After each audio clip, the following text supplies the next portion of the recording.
Shalom, salam sejahtera, sahabat jalan yang lurus. Selamat berjumpa kembali di channel ini. Saya berharap dan selalu berdoa semoga sahabat semua tetap dalam keadaan baik, dalam keadaan sehat, dan pastinya tetap di dalam perlindungan Tuhan.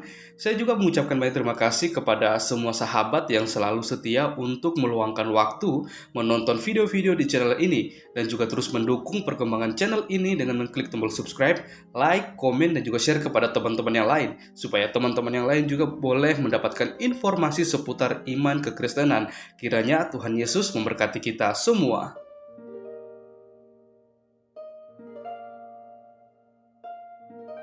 Saudaraku yang diberkati dan dikasih oleh Tuhan kita Yesus Kristus, di kesempatan kali ini kembali lagi kita akan bersama-sama menyaksikan serta menyimak suatu diskusi yang sangat menarik untuk kita simak, di mana di dalamnya ada teman-teman para apologet Kristen bersama dengan teman-teman polemikus. Dan di kali ini kita akan melihat bagaimana ada seorang pemuda yang berlatar belakang agama Muslim, di mana dia masuk di suatu room diskusi yang di dalamnya ada para apologet Kristen, dan dia melontarkan setiap pertanyaan-pertanyaan kepada teman-teman para apologet Kristen yang berkaitan dengan iman kekristenan. Dan lagi-lagi kita akan melihat bagaimana teman-teman para apologet Kristen ini akan menjawab setiap pertanyaan, bahkan tuduhan-tuduhan liar dari teman-teman polemikus ini. Maka dari itu saya berharap kita semua bisa menyaksikan debat ini dari awal hingga akhir, supaya kita sendiri juga bisa dicerdaskan, bahkan kita juga bisa mendapatkan berkat di dalamnya, dan juga kita juga boleh memiliki pemahaman yang baik, yang benar tentang kekristenan. Selamat menyaksikan, Tuhan Yesus memberkati. Tema kita tentang konsep ketuhanan ya. Iya. Iya betul. Aduh, saya minta maaf karena saya kan baru kan saya jatuh kemarin. Jadi tadi habis ronsen dan alhamdulillah tidak terlalu banyak masalah dengan kaki. Hanya ototnya itu trauma karena setelah jatuh itu kan langsung diurut. Jadi trauma otot itu yang bikin kaki saya sekarang ini meradang. Nanti saya ke rumah sakit tadi dan alhamdulillah saya harus minum obat dan ditangani secara intensif lah sama dokter gitu. Jadi Sakit apa itu kok bisa jatuh? biasalah saya kan suka manjat-manjat tembok, ngacak-ngacak sampah. Jadi kadang Gak tahu manjat tower nggak ya? ya manjat tower, manjat tiang. Jadi gitulah namanya juga wanita perkasa seperti saya kan sukanya kan bikin Manjat masalah. suara. Kalau ya, jadi tema kita kan adalah konsep ketuhanan. Silakan ini mungkin kita pakai timer atau bagaimana konsep Iya, diskusi? ini nanti Iya. nanti pakai timer atau gimana ini Pak Ibu Pendeta? Boleh silakan dari mau gimana? Dari Uniriva dulu mau 10 menit atau berapa? Silakan, boleh. Gimana Uni? Pakai timer atau enggak usah pakai timer Uni? Pakai timer juga boleh, nggak pakai timer juga boleh. Saya mah santai aja. Eh, Gimana ini menurut Abang Host? Kita pakai timer atau ngalir aja Abang Host? Mungkin kalau memang pakai timer, Mbak Mariam siap ya? Iya bang, Pak Mariam bisa ya? Ready ya untuk petunjuk timernya? bisa. Berarti open cam Mbak Mariam ya, kita coba ini ya timer. Jadi Assalamualaikum warahmatullahi wabarakatuh. Buat saudara-saudaraku seiman dalam Islam yang sudah hadir di Komal Api Jati malam hari ini. Shalom Aleichem buat saudara-saudariku dari Kristen yang sudah ikut hadir di Komal Apologet Islam Indonesia Jawa Timur. Malam hari ini kita ada diskusi yang temanya adalah konsep ketuhanan. Malam hari ini juga kita sudah kedatangan dua narasumber. Yang pertama dari Apologet Islam Indonesia Uniriva, dan yang kedua ada Pendeta Kesia dari saudara Kristen kita, diwakili oleh Pendeta Kesia. Live ini disiarkan di Komalnya di YouTube-nya Uniriva ya. Nanti Uniriva kalau MOW. buat teman-teman yang mau ini di YouTube, bisa di YouTube juga ada ya, di Riva MOW TV ya. Bisa Ya bantu jangan untuk ditonton di YouTube lain, nonton di YouTube Ya. aku yang debat. bantu nonton di tempat lain. subscribe juga channelnya Uniriva, dan juga jangan lupa untuk follow Api Jatim ya, Api Jawa Timur. Oke, diskusi malam ini kita akan pakai timer dengan tidak mengurangi rasa saling menghargai, saling mengasihi sesama anak bangsa. Marilah kita diskusi dengan santun dan juga santai, dengan harapan diskusi malam hari ini bisa mendapat edukasi buat seluruh saudara-saudara yang hadir pada malam hari ini. Jadi kita akan mulai. Gimana Ibu Mariam, sudah ready untuk timernya? Ready. Mau berapa menit? Mau per berapa menit? 5 menit mungkin ya. Uni setuju nih? 7 Prolog boleh, prolognya boleh. boleh ya? Buat Kakak Oke. Novi, makasih di bawah ya, kakaknya Bang Andi. Masya Allah, kalau aku ke Jakarta itu ke rumahnya Kak Novi sebenarnya, tempatnya Bang Andi. Ya lanjut. 7 menit ya, Bang Hosea. Loh, Iya, siap. mana ini ibunya? Iya, mana tukang Kapan orang mungkin? bentar ya? Kalau si aku sih pengennya sih 3 menit aja, tapi kalau 3 katanya menit ya? butuh 5 menit nggak ada apa-apa. Iya, Mbak Maria monitor. Mbak Maria turun ke pantau mungkin ya. Oke, sudah. Oh ya, 3 menit saja ya. Ibu Pendeta, setuju kalau kita diskusinya timernya 3 menit ya, Ibu Pendeta ya? Nggak apa-apa. Oke, oke. Sanggup. Oke, jadi kita mulai diskusi malam hari ini. Mungkin kita langsung serahkan kepada Unirifa untuk bernarasi. Nanti setelah 3 menit dipersilakan untuk narasumber kedua untuk menanggapi argumentasi dari Unirifa. Silakan Unirifa. Oke, Mulai ya? saya ya. Oh, saya. Iya, Oke. siap. A'udzubillahi minasyaitonirrajim. Belum ya? Bismillahirrahmanirrahim. Assalamualaikum warahmatullahi wabarakatuh. Selamat malam, saudariku, kakak Kezia, pendeta muda Kezia. Terima kasih kita telah berdiskusi. Mudah-mudahan diskusi kali ini membawa manfaat baik untuk saya pribadi tentunya, atau untuk orang-orang lain. Ketika saya belajar, maka orang lain pun akan terpaksa ikut belajar bersama saya. Di sini kita tidak berniat untuk saling menjatuhkan, tapi untuk mengeksplor pengetahuan, mengeksplor pemahaman. Mungkin itu prolog saya, tidak terkait tema, dan saya akan langsung masuk ke tema. Tema kita adalah tentang konsep ketuhanan. Apa itu konsep? Saya mengatakan bahwa konsep kalau kita rujuk kepada KBBI, rancangan atau buram, surat dan sebagainya, ide atau pengertian yang diabstrakkan dari peristiwa konkret, gambaran mental dari objek, proses, atau apapun yang ada di luar bahasa yang digunakan oleh akal budi untuk memahami hal-hal lain. Atau membuat konsep ini, kalau dalam bahasa sederhananya adalah produk pikiran manusia. Nah, dalam diskusi kali ini, saya tidak akan pernah mengklaim konsep ketuhanan itu artinya Tuhan terkonsep. Nah, dalam Islam kita mengenal konsep ketuhanan itu disebut sebagai konsep tauhid. Apa itu konsep tauhid?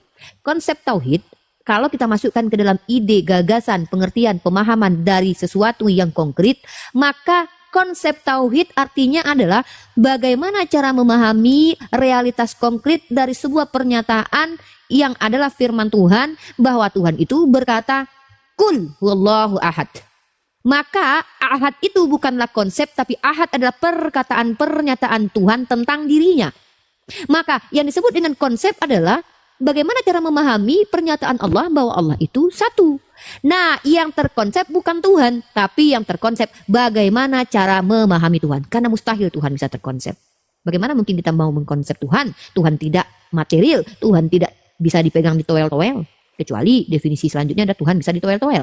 Nah, konsep tauhid adalah satu konsep yang konkretnya berasal dari kata kul wallahu ahad, bahwa Allah itu ahad, Allah itu al-wahid. Maka konsepnya disebut tauhid, artinya apa? Mentauhidkan Allah, menjadikan bahwa hanya Allah sebagai entitas satu-satunya ilah yang wajib disembah, yang layak disembah dengan segala keagungan sifat-sifatnya dan zatnya yang laisa kamitslihi syai'un. Maka tauhid atau mengesahkan Tuhan karena Tuhan itu esa adalah konsep bagaimana manusia memahami Tuhan, bukan Tuhan yang terkonsep. Itu dulu yang dipahami, oke? Tauhid adalah konsep memahami Tuhan, bukan kebagaimanaan Tuhan, tapi bagaimana cara memahami Tuhan. Itu yang dipahami, ya. Nah, asal muasal konsep tauhid ini konkretnya dasarnya dari mana? Dari firman Tuhan yang ditunjukkan di dalam beberapa ayat di Al-Quran. Salah satunya dalam surah apa? Surah Al-Ikhlas. Qul huwallahu ahad. Ya, jadi kalau ada yang mengatakan sama aja kok konsep menuhankan, cara menuhankan Tuhan dengan konsep Tuhan, ya beda. Cara dengan entitas itu beda. Tolonglah bahasa Indonesia jangan perkodok ya. Jadi kalau kita bicara konsep tauhid, maka saya akan menunjukkan definisi kata ahad dulu ya. Kata ahad, wahid. Allah itu al-ahad, Allah itu al-wahid. Itu salah satu di antaranya nama-nama Allah. Maka dalam saya tunjukkan datanya teman-teman ya, saya akan tunjukkan dalil surah Al-Ikhlas ya. Kul wallahu ahad. Siapa yang perintahkan kita untuk menyatakan bahwa Allah itu ahad? Allah. Dalilnya mana? Surah Al-Ikhlas yang adalah firman Allah.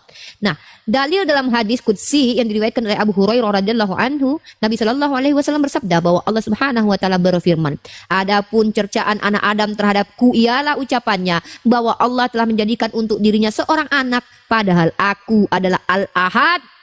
yang Maha Esa dan yang menjadi tempat bergantung, bukan yang digantung. Aku tidak beranak dan tidak diperanakan. Tiada bagiku tandingan seorang pun. Hadis riwayat Imam Bukhari, hadis qudsi. Hadis Buraidah radhiyallahu anhu, Nabi sallallahu alaihi wasallam mendengar seorang berdoa dengan mengatakan, "Ya Allah, sesungguhnya aku meminta kepadamu dengan aku bersaksi bahwa Engkau Allah, tiada ilah yang benar kecuali Engkau Al-Ahad, yang Maha Esa, yang menjadi tempat bergantung, bukan yang digantung, dan para hambanya."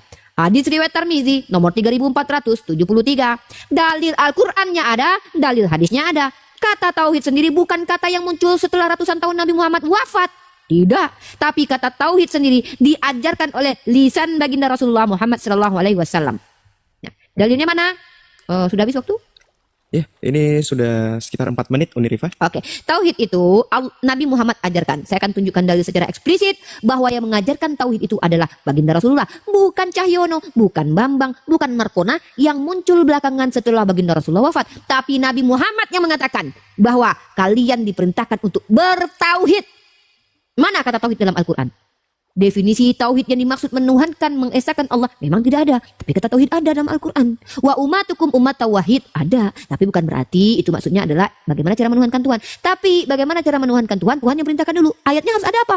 Qul wallahu ahad. Katakanlah Allah itu ahad. Maka ketika kita mengahadkan Allah, itu disebut sebagai konsep tauhid. Kurang lebih seperti itu. Mohon maaf kalau ada kata yang salah. Saya tidak menyinggung kitab orang lain, tapi saya fokus di dalam iman saya. Nanti setelah pendeta Keiza bercerita, memprologkan imannya, baru saya tanggapi. Kalau ada tanggapan silakan dicatat, dipertanyakan. Terima gaji. Silakan lanjut. Oke, Terima kasih Unirifa. mungkin Mbak Mariam untuk timernya, Mbak Mariam pakai 2 perangkat ya? Iya pakai ini dari tadi sudah apa namanya? Sudah saya mulai tapi kok ternyata di sini mungkin ya. Itu gimana caranya? Untuk kamera, untuk handphone yang satu aktifkan timernya. Kamera yang pakai open cam itu syuting ke arah timer tersebut, jadi biar bisa dilihat sama semuanya gitu. Sudah. Tapi kok nggak bisa ya? Coba open cam, open cam.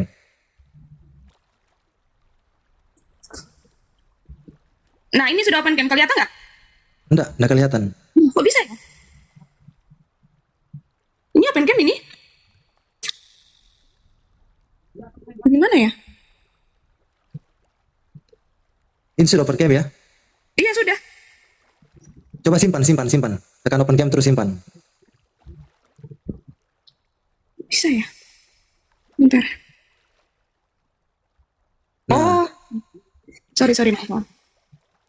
Iya, jadi didekatkan ke ini, jadi biar bisa dilihat sama semua narasumber dan juga para penonton untuk timernya. Makanya tadi agak kelewatan sedikit.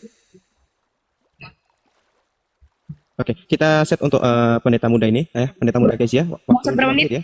5 menit. Biar sama dengan Unirifa. 5 menit kita set, 5 menit. Oke. Saya mulai ya. Ya, oke, silakan untuk pendeta tanggapi hasilnya Unirifa. Waktu dan tempat dipersilakan. Oke. Nah, shalom Allah yang biasa ya, saya senang dengan adanya debat intelektual, debat akademis malam hari ini, karena kemarin juga berjalan dengan kondusif, dan hari ini juga saya berharap kita bisa berdebat intelektual dengan kondusif ya, tidak perlu dan aku sangat setuju di sini mengeksplor apa yang menjadi keyakinan kita gitu, dan kita tidak bisa memaksakan itu. Kita bicara tentang konsep ya. Memang ada setuju kalau kita bicara, saya rasa kedengaran brother Aman. Oke. Kalau kita membicara tentang konsep itu adalah suatu paradigma, kerangka yang dibangun oleh manusia. Dan kalau kita bicara konsep itu harus dari bawah ke atas. Itu kalau konsep. Sebenarnya Tuhan memang tidak perlu dikonsep. Tuhan itu di dalam keyakinan kami itu menyatakan diri ya sebagaimana adanya Dia. Gitu. Jadi kalau kita membangun suatu konsep-konsep tentang Tuhan, masuk lagi filsafat-filsafat teologis, belum lagi nanti dari filsuf-filsuf Stoa dan lain segala macam, ya itu banyak sekali. Nah, tapi kalau kita mau berbicara bagaimana paradigma atau konsep ketuhanan di dalam kekristenan, sebelumnya saya juga pernah berdebat, saya katakan bahwa konsep ketuhanan dalam Kristen itu harus berangkat dari paradigma Ibrani, Tuhannya Israel. Ya harus berasal dari sesembahannya Musa. Dari bagi Kristen itu, bagi orang Ibrani, Tuhan itu bukan misteri. Misteri itu artinya tersembunyi, tidak diketahui. Sementara dalam perjanjian lama Tuhan itu banyak menyatakan dirinya, dan kemudian dia berjumpa dengan Musa. Dia katakan, aser aku adalah aku yang sudah ada sejak dulu, sekarang sampai selama-lamanya. Di sana kata kerja singular, tidak ada jamak-jamak pribadi. Itu salah satu konsepnya bahwa orang Israel itu sangat menekankan monoteis, itu di Ulangan 6 ayat 4. Di sana cardinal number angka 1, Tuhan itu satu gitu. Dan yang kemudian, yang kedua, bagi paham Ibrani, sesuatu itu yang dinyatakan ada. Nah, tadi Unrifa bagus nih ya, ada bicara tentang realita konkret ya. Sesuatu yang dinyatakan ada itu real, realita konkret bagi orang Ibrani itu haruslah yang bisa ditangkap oleh indera. Makanya di 1 Yohanes 1 itu penulis kitab mengatakan apa yang sudah kami dengar dari dulu, kami lihat, kami raba ya dari awal sang kausa prima itu mereka sudah merasakan realitas konkret itu. Orang Yunani atau mungkin bangsa lain itu bisa mempercayai sesuatu yang ada di luar sana secara abstrak. Tapi orang Ibrani tidak bisa seperti itu. Orang Ibrani itu harus semuanya itu realitas konkret, semua yang bisa ditangkap oleh indera. Dan mulai dari perjanjian lama sampai perjanjian baru Tuhan itu menyatakan dirinya berada di dunia Asia, berada di dunia manusia, bekerja aktif, bisa dilihat, bisa didengar, bisa juga dirasakan. Kemudian bagi orang Israel ya pencipta itu sesembahan itu hanya satu ya, itu ada di 1 Tawarik 16 ayat 26. Jadi dalam konsep Israel ya monoteis itu agak beda dengan monolatris, apa mungkin sedikit ada perbedaan dengan tauhid ya, karena saya pernah baca sejarah Muhammad itu pada saat di bangsa Quraisy jahiliyah dia menghancurkan banyak patung ya bagus itu dan hanya menyisakan satu gitu ya, membawa kepada Tuhan. Tetapi kalau bagi bangsa Israel orang Ibrani monoteis itu bukan seperti monolatris, bukan dari banyak Tuhan kemudian diberikan satu sesembahan eksklusif dipercaya, bukan seperti itu. Tapi memang hanya dialah Tuhan, Yahova. Jadi kami stressing pointnya, teman-teman, stressing point Kristen itu harus berangkat dari Yahova, begitu. Dan bagi bangsa Israel sesuai dengan 1 Tawarik 16 ayat 26 tadi, di luar apa yang mereka sembah itu bukan Tuhan. Dan mereka menganggap semua yang di luar itu adalah Allah, berhala-berhala begitu. Makanya kami juga sangat takut. Kami harus mengikuti dari paham orang Ibrani ini begitu. Nah, kemudian yang ketiga, Yahova itu adalah penebus, adalah Mosia ya. Dan Yesus adalah Yahova itu sendiri di dalam ajaran kami. Jadi konsep ketuhanan Kristen itu kesimpulannya, resultansinya ya, itu berangkat dari Tuhan Musa. Musa itu orang Ibrani. Jadi harus memakai worldview, harus memakai paradigma Ibrani. Kenapa kami harus memakai Tuhan Musa dan harus memakai tanah? Karena di Lukas 24 ayat 44, Yesus bilang, dia itu semuanya itu harus digenapi. Semuanya itu tertulis tentang Yesus yang ada di Taurat, kitab Nabi-Nabi maupun Mazmur. Dan kemudian Yesus bilang, mencatat tentang aku. Begitu. Nah, terakhir, habis. Habis. Oke, terima kasih Ibu Pendeta untuk tanggapannya. Selanjutnya kita serahkan ke Unirifa untuk menanggapi narasi yang baru diuraikan oleh Ibu Pendeta. Silakan Unirifa. Pertama terima kasih buat Ibu Dokter Titis, masakannya enak luar biasa. Terima kasih telah menampung aku adikmu ini, insyaallah. Ya, teman-teman yang saya cintai karena Allah, seperti janji saya akan tunjukkan bahwa kata tauhid itu diajarkan oleh lisan yang mulia Nabi kita Muhammad SAW, bukan Cahyono, bukan Bambang, bukan Sukenawati yang hadir ratusan tahun kemudian. Ini dia datanya.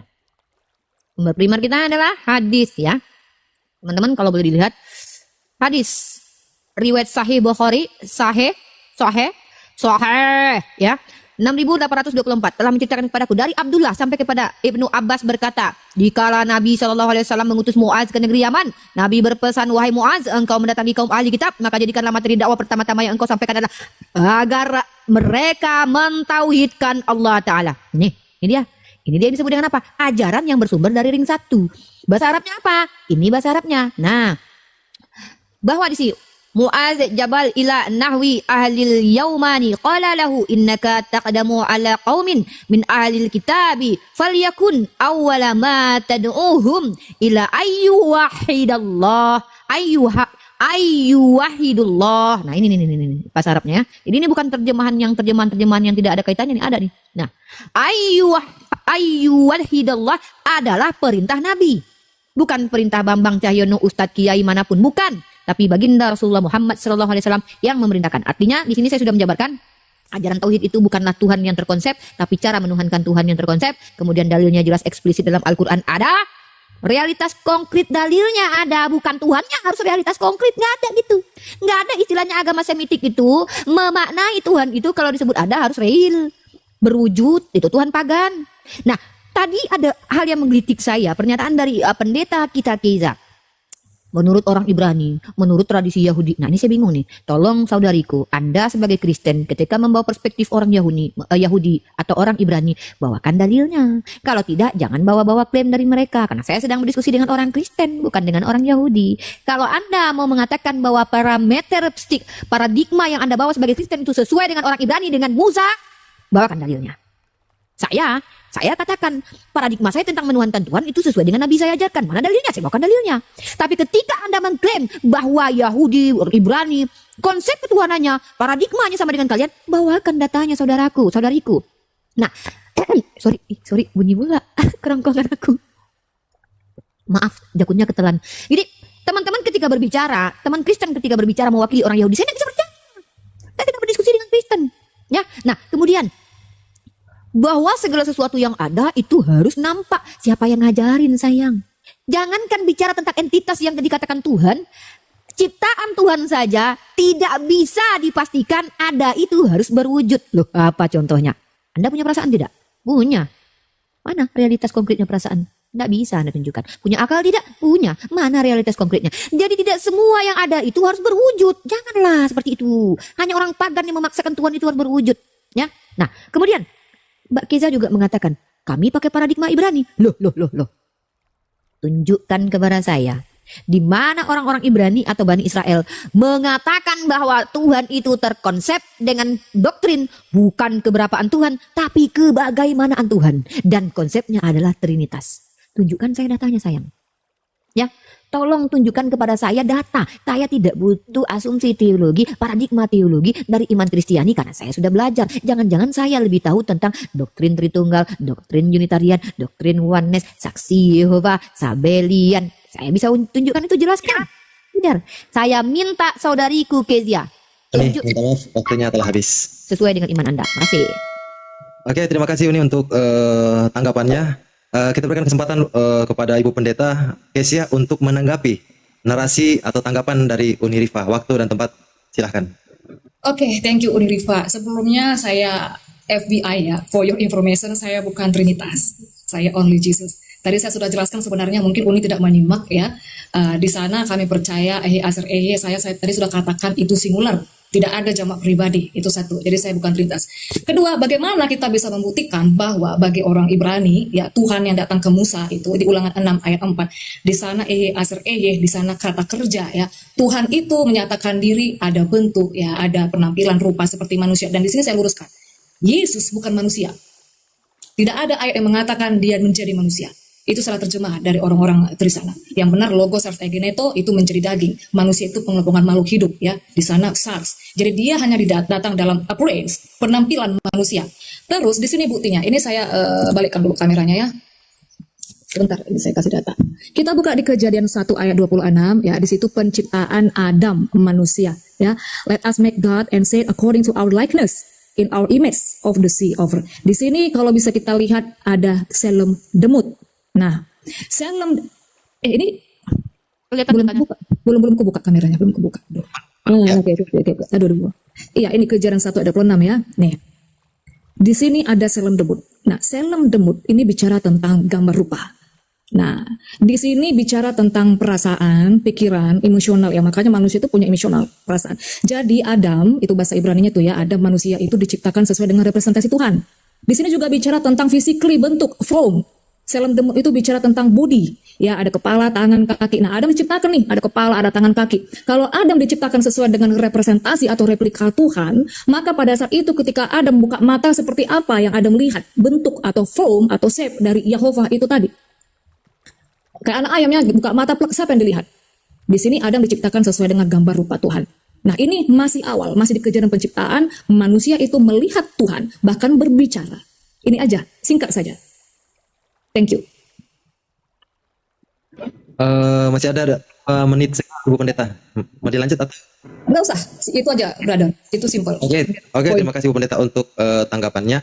Masih ada 2 menit. Buat teman-teman yang di bawah 286 orang, bantu tap-tap layarnya biar diskusi kita semakin kuat malam hari ini. Untuk diskusi malam hari ini ditayangkan juga di channel YouTube-nya Uni Rifa MOW TV. Oke, Uni Rifa, silahkan untuk menanggapi Ibu Pendeta Kezia. 5 menit diberikan kesempatan kepada Uni Rifa. Dimulai dari sekarang, silahkan.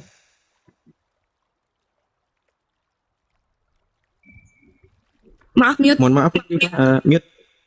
Saya minta maaf sebesar-besar karena saya sambil makan, bukan saya tidak menghormati. Tadi saya sudah katakan saya sholat ternyata banyak waktu, saya tidak mau terlalu lama Anda menunggu, maka saya diskusi sambil makan karena sebentar lagi saya mau makan obat, minum obat maksudnya. Oke. Nah, bukan berarti saya tidak tahu konsep ketuhanan yang diimani oleh saudaraku Kezia. Hanya saja teman-teman Kristen harus terbuka matanya, harus terima kenyataan bahwa kekristenan itu tidak lepas dari konsep Tuhan. Walaupun Kezia adalah seorang Jesus only atau only Jesus. Tetap di sini saya minta paradigma yang diimani oleh Kezia apa korelasinya dengan orang-orang Yahudi? Kalau kita bicara bahwa Tuhan itu satu-satunya ilah, oke sepakat. Tapi ketika Tuhan itu menjelma menjadi manusia, tolong jelaskan dalam perspektif Ibrani, dalam perspektif Yahudi Rabbinik atau Yahudi Bidat sekalipun, bahwa konsep itu diterima. Ya, karena dari tadi Kezia sibuk menceritakan bahwa Anda ini imannya berdasarkan paradigma Ibrani. Di mana Musa ajarkan bahwa Tuhan itu manusia, di mana Abraham ajarkan Tuhan manusia, di mana nabi-nabi lain mengajarkan Tuhan itu manusia. Ya, itu. Aduh, jakun sekali telan lagi. Jadi teman-teman harus paham di sini. Kristen itu punya beberapa denom tentang Yesus. Kristen punya beberapa denom tentang teologi. Oneness atau Sabelian adalah salah satu aliran yang dibidatkan oleh jumhur Kristen, yaitu Trinitas yang dimenangkan konsilinya pada waktu yang memenangkan konsili waktu di tahun 325 yang menyatakan bahwa Bapa dengan Yesus itu sehakikat. Maka muncullah ajaran Sabelian ini. Dan tolong Kezia tunjukkan data-datanya, sebagaimana saya menunjukkan bahwa ajaran tauhid itu diajarkan oleh nabi saya, tunjukkan kepada saya bahwa konsep Jesus only ini, bahwa dialah satu-satu Allah ini, diajarkan oleh Yesus sendiri. Jangankan Yesus, sekelas Paulus saja yang membatalkan hukum Torah dalam 1 Korintus pasal 8 ayat 6 mengatakan, ada pemisahan antara Allah dengan Tuhan. Bagi kita hanya ada satu Allah, yaitu Bapa, dan satu Tuhan sebagai perantara, yaitu adalah Yesus. Lalu tolong dijelaskan kepada saya korelasi antara ajaran Yesus dan ajaran Paulus terkait tentang doktrin Jesus only ini yang diimani saudaraku. Nah, lebih lanjut lagi, kalau saya salah, tolong luruskan. Jesus only percaya bahwa Bapa itu adalah Yesus, Yesus adalah Bapa. Nah, bagaimana cara menjelaskannya? Ketika Yesus menjelaskan kehidupan kekal hanya mengenal Engkau satu-satunya Allah Bapa yang di surga. Jangan panggil Bapa di bumi ini, padahal dia masih di bumi. Karena hanya satu Bapamu, dia di surga. Bahkan sekelas Paulus 1 Korintus 8 ayat 6 mengatakan, hanya ada satu Allah Bapa, hanya ada satu Tuhan. Bagaimana caranya Kezia bisa menjelaskan ayat-ayat ini dengan doktrin Jesus only? Atau ginilah dulu. Kita bicara tentang konsep ketuhanan. Kezia belum menyentuh kerana konsep ketuhanan yang Kezia imani. Dari tadi Kezia menjelaskan keimanan orang Yahudi dan Ibrani. Saya tidak dapat datanya. Saya tidak bisa terima kalau orang Kristen menjelaskan iman Yahudi. Ya, saya minta jelaskan konsep ketuhanan yang Kezia imani sekarang. Apa yang disebut dengan Shema Israel Adonai Eloheinu Ehad? Apa yang dimaksud dengan itu? Dan siapakah satu-satunya Allah Bapa yang diajarkan oleh Yesus dan juga Paulus? Itu yang saya maksud. Biar kita tahu bahwa ajaran Kezia ini mengikuti Yesus dan juga Paulus. Bukan mengikuti Cahyono, Sabelian. Siapa Sabelian? Pernah ketemu Yesus tidak Sabelian? Ya, jadi saya minta tolong sistematis ketika diskusi. Seperti saya menjabarkan definisi konsep tauhid seperti ini, bla bla bla bla, dalilnya bla bla bla bla. Maka tolong Kezia, Yesus only jelaskan kepada saya, Yesus only itu seperti apa sih konsep ketuhanannya? Dari mana sih pengajarannya? Siapa sih pertama kali ngajar? Kalau saya jelas Nabi Muhammad yang ngajarin, dalilnya mana? Ini Al-Quran, ini hadis. Ada dalilnya. Begitu ya. Terima kasih Kezia. Tangkap poin saya, jawab poin saya, semoga kita diskusinya tidak melebar. Makasih. Oke, masih ada waktu 40 detik Uni. Oke, selanjutnya kita berikan kesempatan kepada Ibu Pendeta untuk menanggapi pertanyaan dan juga pernyataan dari Uni Rifa tentang konsep ketuhanan. Silahkan Ibu Pendeta. Iya, thank you. Sudah 2 kali Uni Rifa mengalami bias kognitif dan mungkin tidak menyimak. Ya. Tadi Uni Rifa bertanya, di mana ada pengajaran Tuhan itu manusia? Tidak ada. Sebelumnya saya sudah katakan, kami adalah orang only Jesus yang tidak mempercayai Tuhan itu menjadi manusia. Tidak ada. Tapi Uni Rifa tidak menyimak pernyataan saya dari awal. Ya, Tuhan itu hanya datang, itu di Filipi 2 ayat 7-8. Hanya datang di dalam appearance, skemati, hos anthropos, skema, kerangka, bentuk roh. Dia hanya datang dengan penampilan manusia. Apa dia makhluk? Bukan. Makhluk itu ciptaan. Makanya tadi saya ajak untuk membaca di Kejadian 1 ayat 26. Ini adalah basic sekali ya. Kita bicara tentang selem demu. Itu bicara tentang likeness, representasi, image. Jadi bukan Tuhan itu yang menyerupai manusia atau Tuhan menjadi manusia. Tetapi manusia yang bahasa Ibrani-nya Adam itu adalah replika, representasi. Meniru bentuknya Tuhan. Ya, mungkin teman-teman pernah melihat ada museum Madam Tussauds ya. Kalau saya buka di sini nanti habis waktunya. Nanti buka saja di Madam Tussauds. Itu seperti patung, kerangka yang dibuat menyerupai seperti aslinya. Tapi kualitas bahan beda. Tapi memang ini mungkin cukup sulit ya. Karena orang Kristen kami pun di dalam intern ini banyak juga yang sulit untuk menerima ini. Jadi Tuhan tidak menjadi manusia. Dia hanya datang dalam rupa manusia. Dan ini yang menjadi miss perspektifnya ya. Misleading di antara Kristen dengan Muslim. Bagi teman-teman Muslim, Yesus itu baru ada di perjanjian baru. bentuknya yang seperti manusia itu baru ada di perjanjian baru. Salah. Di perjanjian lama tadi kan Adam diciptakan sesuai dengan gambar bentuk Tuhan. Bentuknya seperti manusia itu, dia ada di dalam dunia manusia, dia berkarya, bekerja, bicara dengan Musa. Itu sudah terjadi di perjanjian lama. Hanya bedanya itu dilahirkan. Itu bedanya, bukan menjadi manusia. Kenapa dia tidak bisa disebut manusia? Kita harus masuk terminologi manusia, itu Adam. Tanah itu diciptakan dari tanah. Kalian percaya Adam itu diciptakan dari tanah 4 penjuru katanya, 4 penjuru bumi. Dalam perspektif Yahudi pun ada seperti itu. Nah, Yesus kan tidak dari tanah. Kedua, Yesus itu tidak dikandung dari pertemuan sel telur dengan sperma. Bagaimana dia disebut manusia? Nah, makanya ada istilah medis itu namanya surrogate mother. Itu istilahnya ibu pinjam atau ibu lahir. Yang dinamakan dengan ibu kandung itu haruslah yang mewarisi sel telur atau mewariskan genetik. Sementara Maria itu tidak ada mewariskan apapun. Makanya nggak bisa disebut ibu kandung. Yesus tidak bisa disebut manusia. Itu 2. Kemudian yang ketiga, terakhir. Dari mana ajaran only Jesus? Apa sih paham only Jesus ini ya? Kami hanya percaya bahwa semuanya dari perjanjian lama ya. Sangka prima alpa yang al awal dan al akhir, ehe aser ehe itu ya, yang sudah ada sejak dulu sekarang selamanya. All about Jesus, all about Yosua. Bapa, Anak, Roh Kudus itu adalah Yesus. Nah di sini kita menjadi miss-nya, belum habis ya, menjadi miss-nya. Bagi teman-teman Muslim, Allah itu nama, sementara bagi kami Allah itu bukan nama. Allah itu hanyalah general term, gelar umum seperti presiden. Yahova itu proper name, dijadikan nama. Anak itu sebutan, Bapa itu sebutan, Roh Kudus sebutan atau gelar. Yang nama pribadi, personal name itu Yesus. Allah itu bukan nama pribadi. Nah, di sini kita misling. Kalau kami di awal tadi saya sudah katakan, starting point kami itu harus berangkat dari Yahova. Tuhan, bukan Allah. Berangkat dari Tuhan. Adonai, Elohim, Adonai Echad. Berangkat dari Tuhan. Dengarlah Israel, Yahweh itu adalah Tuhan kita. Yahweh itu Allah kita. Berangkat dari Tuhan, Yahweh, bukan dari Allah. Allah bukan nama. Itu. Silakan. Masih ada waktu 42 detik lagi. Nggak apa-apa, brother, sudah selesai. Oke, siap. Terima kasih Bu Pendeta. Kita sudah masuk ke sesi keempat ya. Tadi 3 sesi sudah berlalu, masing-masing sudah bernarasi. Kita masuk ke sesi keempat. Silakan Unirifa untuk bernarasi, membantah atau mengeluarkan pernyataan tentang apapun yang diuraikan oleh Ibu Pendeta Kezia. Silakan Unirifa, waktu dan tempat dipersilahkan. Iya, Kotor Wawa. Makasih banyak Wawa. Jadi gini, Kezia mengatakan bahwa saya bias kognitif. Gini ya teman-teman, kalau teman-teman mengetahui Jesus only dalam garis pemahaman secara umum, teman-teman tentu tahu bahwa justru Jesus only itu adalah keyakinan yang percaya bahwa Tuhan Bapa yang tadinya roh itu menjadi manusia. Nah, wajar saya bawa definisinya secara umum. Ya silakan dibuka data. Jesus only itu pemahaman apa? Oneness itu pemahaman seperti apa? Tiba-tiba ketika ada pemahaman baru dari Kezia, baru saya tahu ternyata Kezia adalah Jesus only yang tidak percaya Tuhan itu jadi manusia. Ini kan berbeda dengan Jesus only mayoritas ini. Wajar nggak kalau kita nih gagal paham dengan pernyataan Kezia? Wajar. Ini dia nih orang sama seperti penjelasan saya Trinitas, tapi tahu-tahu Trinitas menjelaskannya oneness. Nah, jadi kita yang akan orang-orang yang belajar seperti kita yang sudah tahu bahwa Jesus only, oneness, sabelian, begini loh definisinya. Kaget dengan pernyataan baru dari Pak Ibu Pendeta Kezia. Saya bingung nih. Kezia ini menerima Yesus sebagai anak manusia atau bukan manusia nih? Itu yang saya ingin lagi nih. Dari yang saya dengarkan tadi, Anda menjelaskan bahwa kami tidak percaya bahwa Tuhan itu menjadi manusia. Karena dalam kitab Kejadian manusia itu dibuat seperti Tuhan. Manusia itu serupa dengan Tuhan. Anda menggambarkan seperti gambar atau seperti ukiran, itu nanti kita bahas. Masalahnya adalah pemahaman Anda tentang Yesus ini, apakah dia bukan manusia? Lalu bagaimana Anda mau menjelaskan dalam 2 Yohanes pasal 1 ayat 7, sebab banyak penyesat telah muncul dan pergi ke seluruh dunia yang tidak mengaku bahwa Yesus Kristus telah datang sebagai manusia. Itu adalah penyesat dan antikristus. Pertanyaan saya, Yesus ini datang sebagai apa? Kalau dia bukan manusia, lalu dia datang sebagai apa? Lalu bagaimana dengan ayat ini? Makanya saya minta pernyataan Yesus tentang dirinya. Dia berkata, anak manusia, anak manusia. Tiba-tiba Kezia mengatakan, kami tidak percaya bahwa Tuhan menjadi manusia. Loh, secara realitas dia anak manusia. Kalau Anda bicara tentang apakah dia tidak hasil dari sperma, Adam juga begitu. Adam juga bukan hasil sperma. Hawa juga seperti itu. Eve juga seperti itu ya.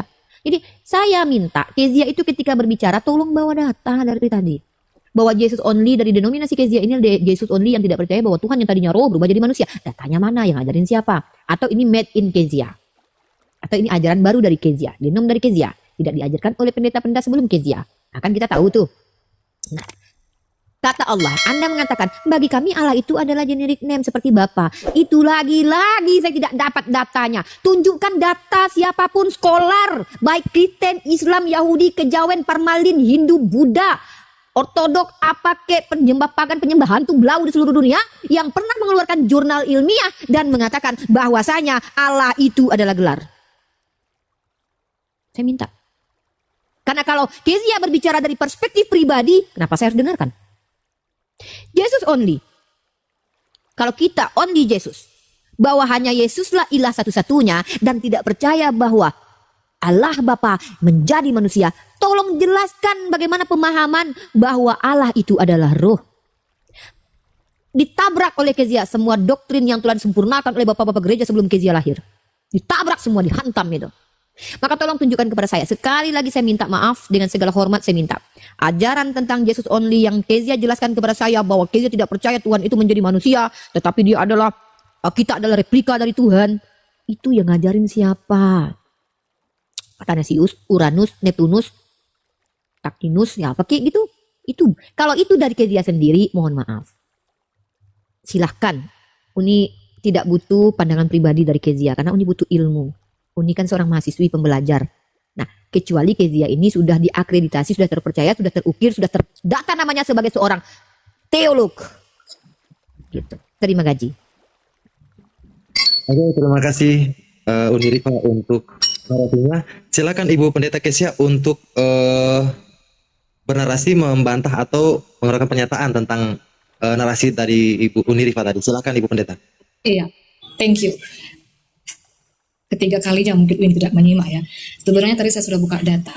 Interlinear itu data, mau data apa lagi? Ini yang paling dekat. Ini bahasa aslinya dan di situ ada artinya, definisinya. Pertama tadi Kejadian 1 ayat 6. Dari mana buktinya bahwa manusia itu diciptakan sesuai dengan gambar Tuhan? Tadi sudah saya bukakan. Itu selem demut.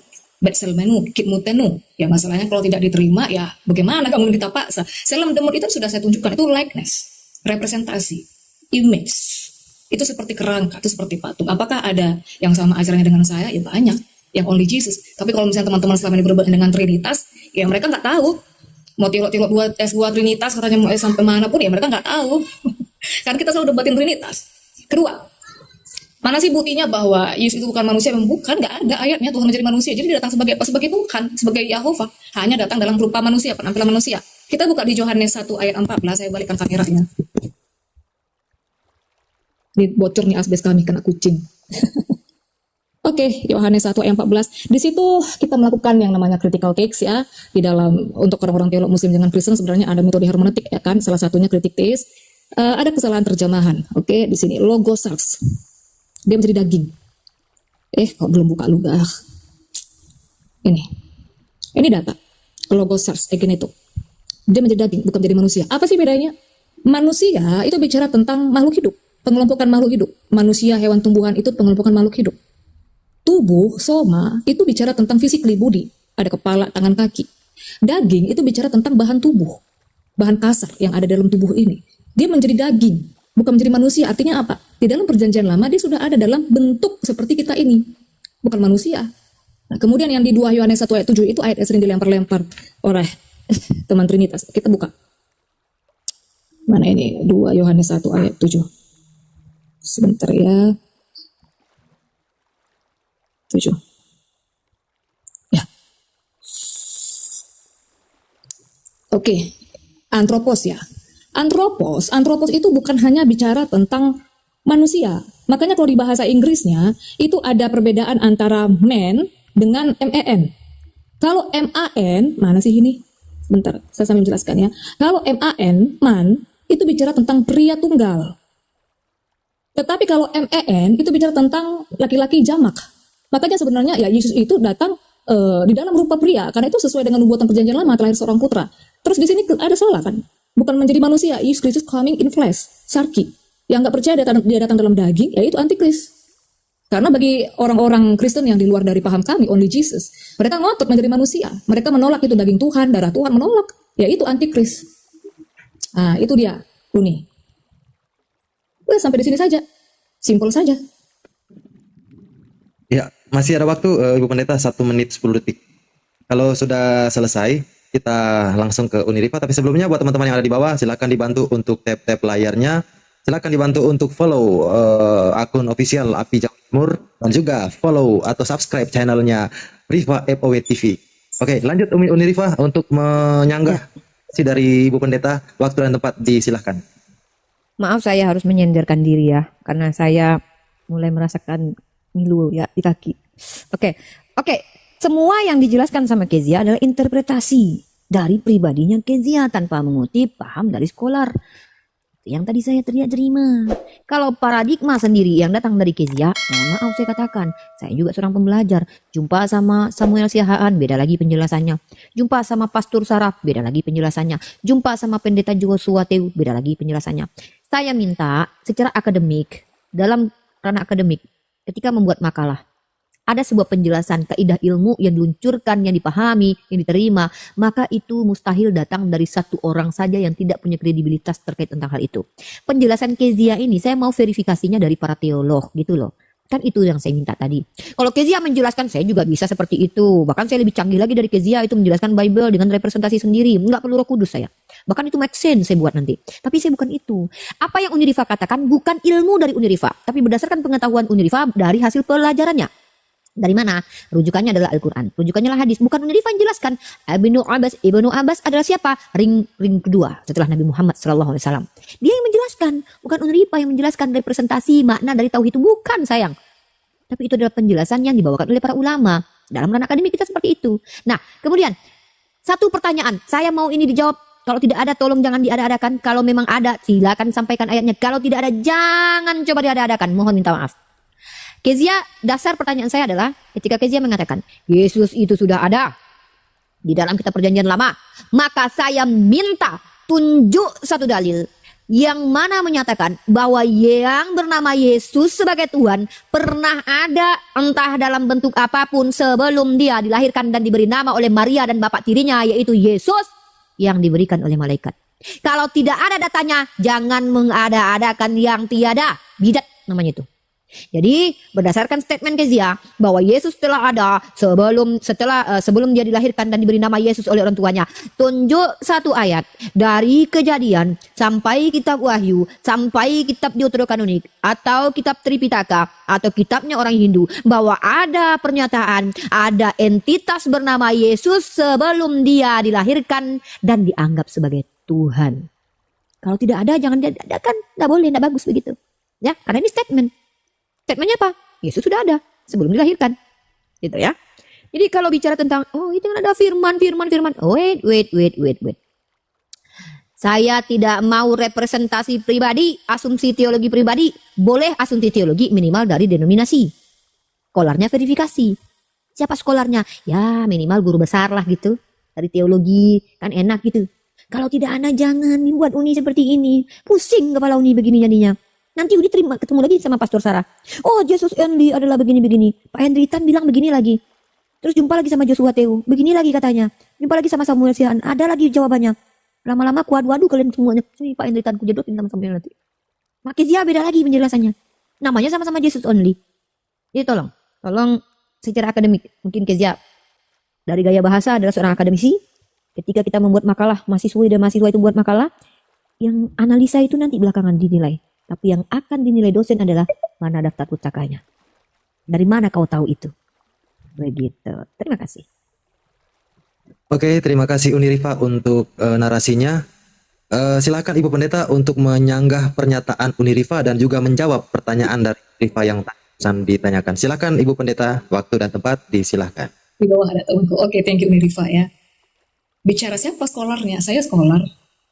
Ada nggak teolog lain yang sama pemahamannya sama saya? Ada kayak seperti PSBN, ada Pak Jerry Elim, ada banyak teolog. Kedua, Samuel berbeda, Sarah berbeda ya. Mau diadukan dengan saya, diadukan saja. Memang saya beradu dengan mereka. Dari kemarin saya beradu dengan mereka karena mereka pahamnya dominatur. Yesus 100% Tuhan, 100% manusia. Memang justru saya meng-counter attack mereka. Mereka di mana belajar? Mereka sekolah? Tidak.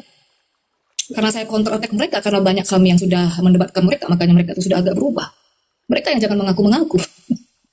Oke, ketiga. Tadi sebenarnya saya sudah bawa data ya, dari mana sih berangkat, Ulangan 6 ayat 4, tadi saya sudah buka. Ya, kita kan ini aja teknologi sekarang semakin berkembang, ya kan banyak akses yang bisa kita terima. Kita sekarang untuk melihat bahasa asli kan dalam hermeneutik itu kan ada critical text. Ya, kita bisa mengkoreksi mana terjemahan yang salah. Tadi saya sudah koreksi, saya buka bahasa aslinya, interlinearnya. Kan kita nggak mungkin lagi saya ajak Uniriva atau teman-teman yang lain ke Israel sana kan hanya untuk mengetahui oh di bahasa asli nggak perlu. Sekarang kita sudah sangat terbuka, teknologi semakin berkembang. Nah ini Eckhart ini cardinal number, ya, maskulin singular. Ya kami berangkat dari sini, Tuhannya Israel. Dia ketemu sama Musa. Terus di mana Yesus itu ada di perjanjian lama? Ini saya baca ayatnya ya, tadi yang ditawari.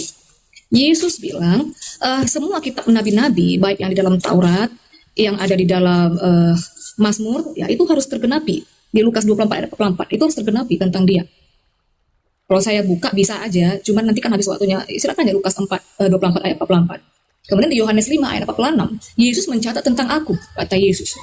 Nah, di mana ada nama Yesus di dalam perjanjian lama? Yesus itu adalah personal name, nama pribadi. Karena itu kan bahasa Indonesia terjemahannya. Kalau dari Hebrew Paleo-nya, dari Ibrani kunonya, di perjanjian lama itu, saya baca ya Hebrew Paleo-nya itu Yahwah. Yah aku, Wah itu hidup ya, dari Hafah. Aku yang hidup. Nah, Yesus itu dari Paleo Hebrewnya itu Yahusua atau Yahusa. Yah aku. Sa itu dari akar kata Yasa. Bisa saya buka nanti. Akulah penyelamat. Di Ulangan 6 ayat 4 itu di Yesaya itu dikatakan akulah penebus. Kemudian di Lukas 2 ayat 11 itu pengejawatannya. Yesus itu dibilang akulah dia juru selamat. Ya, Mosia. Apa bedanya dengan Adam? Adam juga tidak dari sperma. Di Yohanes 1 ayat 18. Tidak ada tokoh manapun, murid-murid tokoh manapun nabi yang disebut dengan monogenes theos. Monogenes, mono itu satu. Genos itu jenis ya. Jadi dia itu jenis tanda kutip satu-satunya ya. Dia sama dengan Bapa itu. Ada banyak sekali ayat. Itu harus dipegang orang-orang Kristen pun harus tahu monogenes theos. Terus yang terakhir, singkat saja. Saya pernah mempelajari tentang Asmaul Husna ya, 99 nama Tuhan. Itu saya cek semua yang Tuhan Maha ini itu semua ada di Yesus ya, itu ada di Yahova, di Yahova sendiri. Hanya satu perbedaannya yang menjadi perbedaan kita di sini ya, linknya yang mungkin kurang masuk ya, tentang penebus. Jadi dalam Asmaul Husna itu sepertinya tidak ada bahwa Tuhan itu penebus. Sementara dalam Kristen, penebus itu menjadi salah satu poin yang paling penting. Dan kemudian yang terakhir, tadi bertanya Tuhan tentang Tuhan. Rab, ya. Rabbana atina fid dunya hasanah. Rab ini apa dulu? Coba kita satukan dulu perspektif Rab ini apa. Biar kita bisa konfirmasi Yesus ini Tuhan atau enggak. Tuhan dengan Tuhan itu sebenarnya sama aja, Rab sama aja. Makanya kami tuh stressing pointnya berangkat dari Yahova. Itu. Mungkin Uniriva bisa kasih tahu Rab itu apa dulu gitu. Tuhan itu apa dulu, kita satukan dulu perspektif. Karena dalam perspektif Kristen ketika bicara Tuhan sebenarnya Yehova itu di situ berangkatnya. Cuma perjanjian lama terjemahannya kenapa harus diganti dengan Tuhan kapital? Kan mendingan dibikin aja YHWH, ngapain diganti? Kan jadi membias dirinya, kan ambigu gitu. Silakan Uni. Oke, masih ada waktu. Penyebut nama Yesus di sana. Silakan 1 menit. Kalau nama Yesus itu nama personal name brother. Ketika di perjanjian lama, nama itu belum. Itu. Tapi ketika dia nanti itu lahir baru. Tetapi kan bagi orang Ibrani nama itu bukan hanya seperti nama gitu artinya. Tapi artinya Yesus Yahusa, akulah penyelamat itu ya nama Yahova itu, Yahuwah itu. Itu saja. Oke, terima kasih untuk jawabannya. Oke, kita serahkan ke Uniriva untuk menanggapi tadi jawaban dari saudari kita Ibu Pendeta Kesia. Silakan Uniriva. Ya, maaf ya, saya sambil senut-senut kaki saya nih. Tadi kaki saya yang senut-senut, sekarang pindah ke sini senut-senutnya. Lebih banyak senut-senutnya di sini daripada kaki. Gini, Kezia tadi mengklaim bahwa saya scholar katanya. Oke lah, kalau gitu saya ngaku juga kalau saya istri Yesus tuh gimana itu ceritanya tanpa perlu pembuktian dan verifikasi dari orang. Bahaya kalau kita tidak memiliki parameter dan juga verifikasi dari yang diakui gitu ya. Nah, jadi kalau pengakuan saya adalah scholar, itu klaim ya. Klaim itu bisa dibenarkan kalau realitasnya bisa dibuktikan gitu. Saya menangkap, saya bertanya itu berdasarkan dalil argumennya Kezia.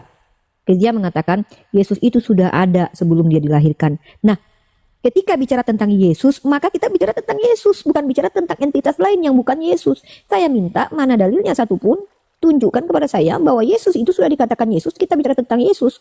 Ada sebelum dilahirkan dan dia adalah Yesus sebagai Tuhan. Itu yang saya minta. Kan tidak ada ya sudah, tidak apa-apa. Makanya saya katakan, tolong jangan diada-adakan sesuatu yang tidak ada. Tapi terima kasih jawabannya, saya hargai itu. Kalau kita bicara tentang Mosia, bukan hanya Yesus Mosia itu.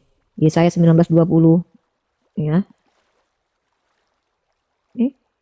Yesaya 19:20 itu akan menjadi tanda kesaksian bagi Tuhan semesta alam di tanah Mesir apabila mereka berseru kepada Tuhan oleh karena orang-orang penindas, maka mereka mengirim seorang juru selamat, Mosia. Mosia, dia ditutus. Siapa yang diutus Tuhan? Yesus. Apakah Yesus yang turun menyelamatkan Bani Israel? Lalu ngapain Musa itu diutus Tuhan? Yang membelah lautan siapa? Musa atau Yesus? Di sini kalau kita bicara tentang mengutus, mengirim seorang juru selamat, ini Tuhan, ya Tuhan itu menyelamatkan dengan mengutus penyelamat yang disebut sebagai Mosia. Dan Ehud juga Mosia. Nah, jadi kalau kita bicara hanya menggunakan asumsi pribadi, saya katakan, saya angkat tangan lah. Saya angkat tangan. Kita di sini butuh edukasi, butuh ilmu. Nah, kalau kita bicara tentang perspektif orang Ibrani, perspektif orang Yahudi, siapa yang ngajarin Tuhan itu jadi daging? Siapa yang ngajarin? Rabi mana yang ngajarin begitu?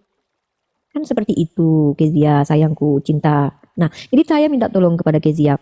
Setiap argumentasi, contoh tadi Kezia bilang, saya sendiri adalah orang yang berdebat dengan Samuel Siahaan, dengan Pastor Sarah. Nah, inilah kami umat Islam perlu berdiskusi dengan kalian satu persatu. Ternyata yang mengaku sama-sama Jesus only, sama-sama oneness sekalipun, ternyata berbeda perspektif. Ini karena kalian terbiasa menggunakan perspektif pribadi satu sama lain. Nah, Anda sebutkan nama pastor-pastor tadi, bla bla segala macam. Tapi Anda tidak tunjukkan data-datanya bahwa pastor-pastor atau sekolah-sekolah tadi pemahamannya sama persis dengan Anda. Penjelasan Anda tadi tidak merujuk kepada mereka. Minimal tunjukkanlah. Minimalnya seperti ini. Nih saya kasih, minimalnya seperti saya lah. Ini maksimal sih, kalau saya ini maksimal memang. Karena umat Islam itu all out. All out ya, kalau umat Islam itu nggak kaleng-kaleng kalau saya ya. Saya katakan saya pengikut Muhammad sallallahu alaihi wasallam. Maka setiap argumentasi saya harus berdasarkan pengajaran Muhammad sallallahu alaihi wasallam. Mana datanya? Nih saya tunjukkan nih. Konsep tauhid itu bukan konsep yang diajarkan Cahyono, bukan Kang Dito yang mengajarkannya, bukan Ustadz Abdul Somad, bukan Buya Yahya, tapi Ibnu Abdullah ini namanya. Dikala Nabi Shallallahu Alaihi Wasallam mengutus Muaz ke negeri Yaman, Nabi berpesan. Jadi yang berpesan siapa di sini? Muhammad Shallallahu Alaihi Wasallam. Wahai Muaz, engkau mendatangi kaum ahli kitab, maka jadikan materi dakwah pertama-tama yang engkau sampaikan adalah agar mereka mentauhidkan. Ini rujukan saya ada, sumber primer saya ada, hadis yang memang adalah dasar sumber pengetahuan umat Islam. Apakah sini yang mengatakan itu adalah Imam Bukhari? Tidak, Imam Bukhari hanya menukil. Nah, ketika Keza menjelaskan banyak hal terkait A, I, U, E, O, penjelasan ayat, saya minta secara akademik itu dari mana dapatnya? Kan begitu. Nanti jumpa lagi saya sama Pastor Ben ini. Beda lagi perspektifnya. Lama-lama kalian aja lah diskusi semua. Nggak perlu kami umat Islam ikut campur kan gitu. Capek kami. Karena lain sini lain, Kezia pun lain. Kan gitu Kezia. Kurang lebih seperti itu. Terima kasih. Oke, terima kasih Uni Rifa. Sebelum kita lanjut masuk ke sesi yang ke-8 ini, untuk 458 orang yang sudah hadir di Room Api Jawa Timur, bantu di tap-tap layar, bantu di subscribe channelnya Uni Rifa FOW TV di YouTube, bantu follow juga akunnya para narasumber, ada Uni Rifa dan juga Pendeta Kesia. Bantu di follow ya akun para narasumber. Oke, kita masuk ke sesi ke-8. Silakan untuk Ibu Pendeta Kesia untuk menyanggah pernyataan dan juga menjawab pertanyaan dari Uni Rifa. Silakan Ibu Pendeta. Sedikit sebelum Mbak Kezia izin jangan menjalankan waktu. Saya masih punya utang menjelaskan Rob ya. Nanti saya minta waktu saya untuk menjelaskan Rob khusus untuk Mbak Kezia. Oke, iya. Sebenarnya udah bolak-balik sih. Ini atau mau nanya begini sih, kira-kira dalam hermeneutik itu metode apa yang mau kita pakai? Pada saat saya bawa Ulangan 6 ayat 4, apakah itu bukan data? Misalnya Uni bilang, ya kami itu berangkat dari ajaran dari agama kami, seperti dari Muhammad dan segala macam. Di Keluaran tadi itu ya, di Ulangan itu kan Tuhan datang kepada Musa. Apakah itu bukan data? Di mana lagi mau kita ambil data? Uni Rifa pakai Quran, saya pakai Alkitab. Metode yang lain saya pakai hermeneutik itu ada yang namanya masuk ke bahasa asli, saya pakai interlinear. Kira-kira mau datanya bagaimana lagi? Itu satu. Terus yang kedua tadi, Uni Rifa belum menyimak ya tentang monogenes theos tadi. Kalau tadi Uni Rifa punya ayat-ayat di situ bisa dibuka, itu Yohanes 1:18, buka bahasa aslinya monogenes theos. Mas yang tadi kan Uni Rifa dan teman-teman muslim kan bertanya, ini juga juru selamat Musa dan segala macam. Saya sudah jelaskan sebelumnya, tidak ada tokoh, tidak ada siapapun nabi yang disebut monogenes theos. Itu hanya Yesus. Itu di Yohanes 1:18. Saya kasih ayat, saya kasih data kan. Itu kita bukalah Yohanes 1:18. Nanti dibilang saya nggak pakai data lagi. Cuma kalau buka begini kan waktunya jadi kemakan. Kita buka ya. Apa bedanya dengan Musa, dengan tokoh-tokoh, dengan nabi yang lain? Saya buka ya. Saya balikkan kamera dulu.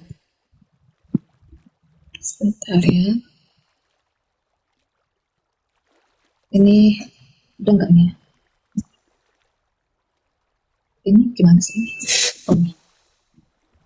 Yohanes 1 ayat 18. Nggak ada tokoh manapun, mau rasul, mau nabi manapun, nggak ada yang ini disebut monogenes theos.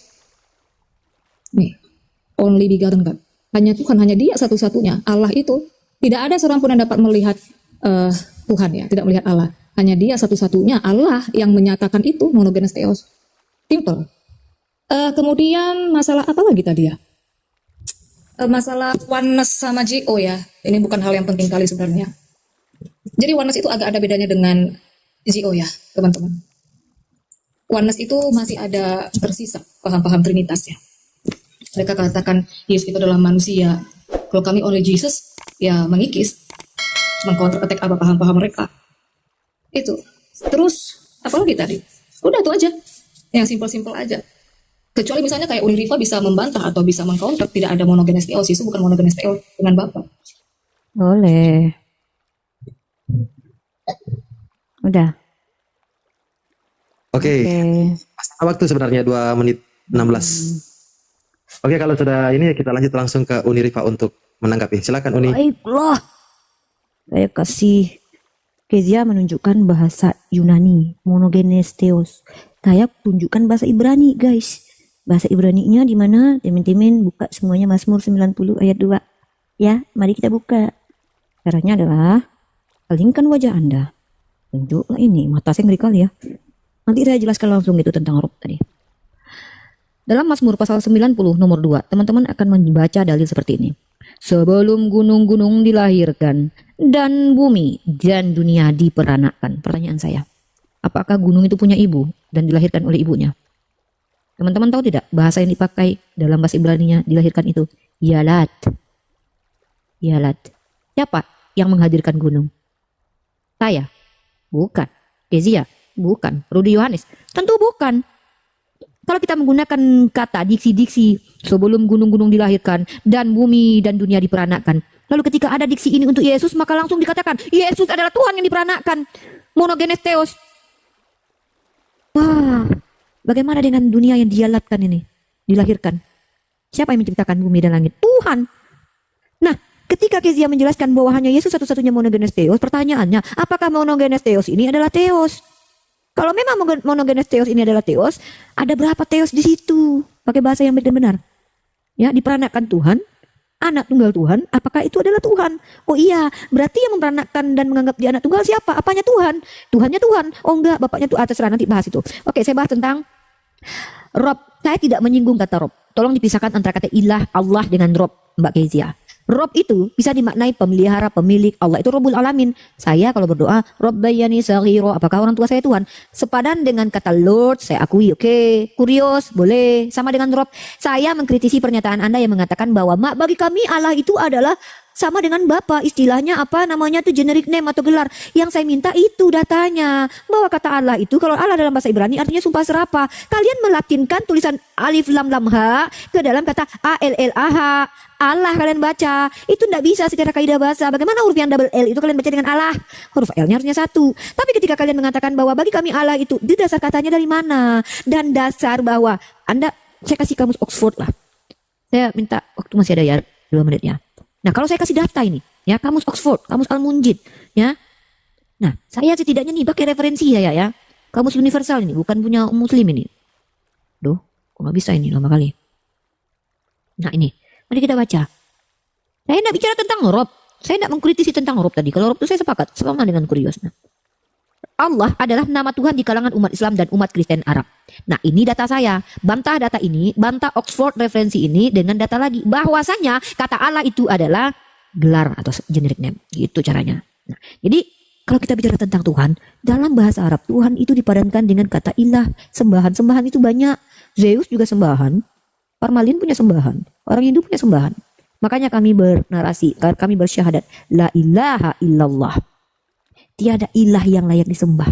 Karena yang lainnya itu bukan ilah. Melainkan hanya Allah lah yang patut diilahkan. Kalian mengilahkan ilah-ilah yang tidak patut diilahkan. Jadi yang saya minta dari tadi itu adalah data akademik. Kalau tadi dibawa ke dalam ulangan. Sorry itu saya tadi. Ulangan berapa tadi? Ulangan 4 tadi. Itu adalah ayat yang direpresentasikan oleh Kezia secara pribadi. Di mana di situ dikatakan bahwa Tuhan itu menjadi manusia tidak ada. Oke, tidak kita akui Tuhan tidak jadi manusia. Bagaimana dengan realitas konkret yang bahwa Yesus yang dikatakan Tuhan itu adalah manusia? Mana datanya Uniripa? Saya sudah tunjuk tadi. Barang siapa yang tidak mengakui dia datang sebagai manusia, maka itu antikristus. Loh, sebagai manusia loh.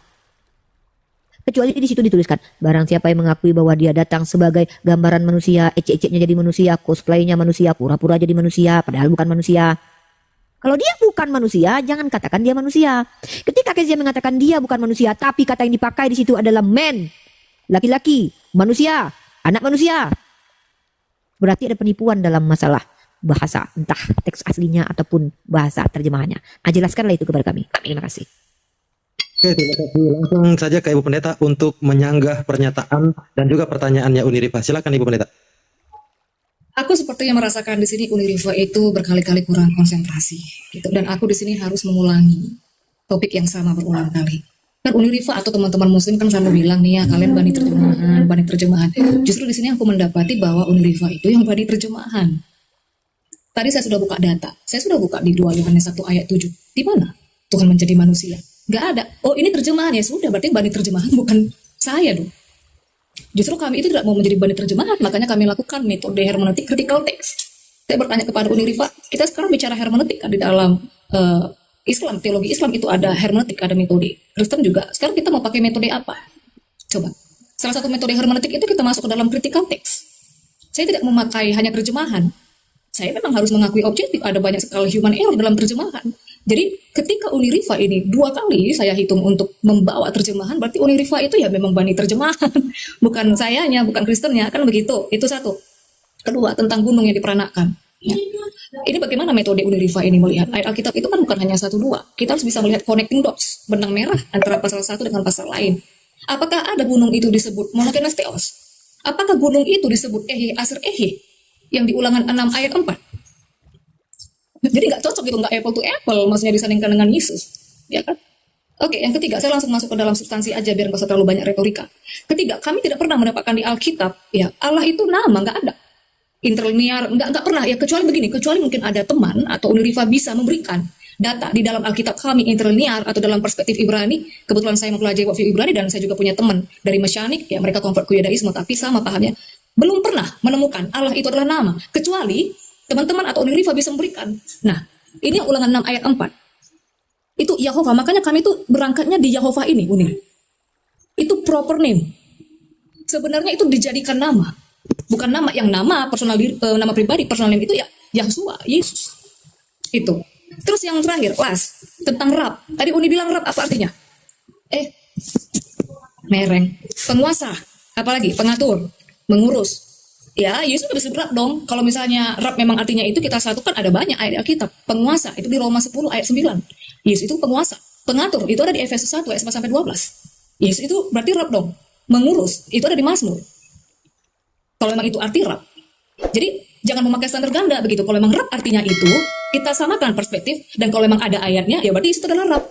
Mau dibilang dia Tuan Kurios, enggak masalah. Memang dia juga Kurios. Mau seperti ibu, mau majikan, seperti bos, enggak masalah. Tetapi kan selain itu, apakah dia adalah Yahova itu? Nah itu, kita jangan berhenti di situ aja. Bisa nggak terima bahwa Yesus adalah Rab itu? Oke, gimana Uni? Oke, saya kembali kata Rob. Belum ya, bentar.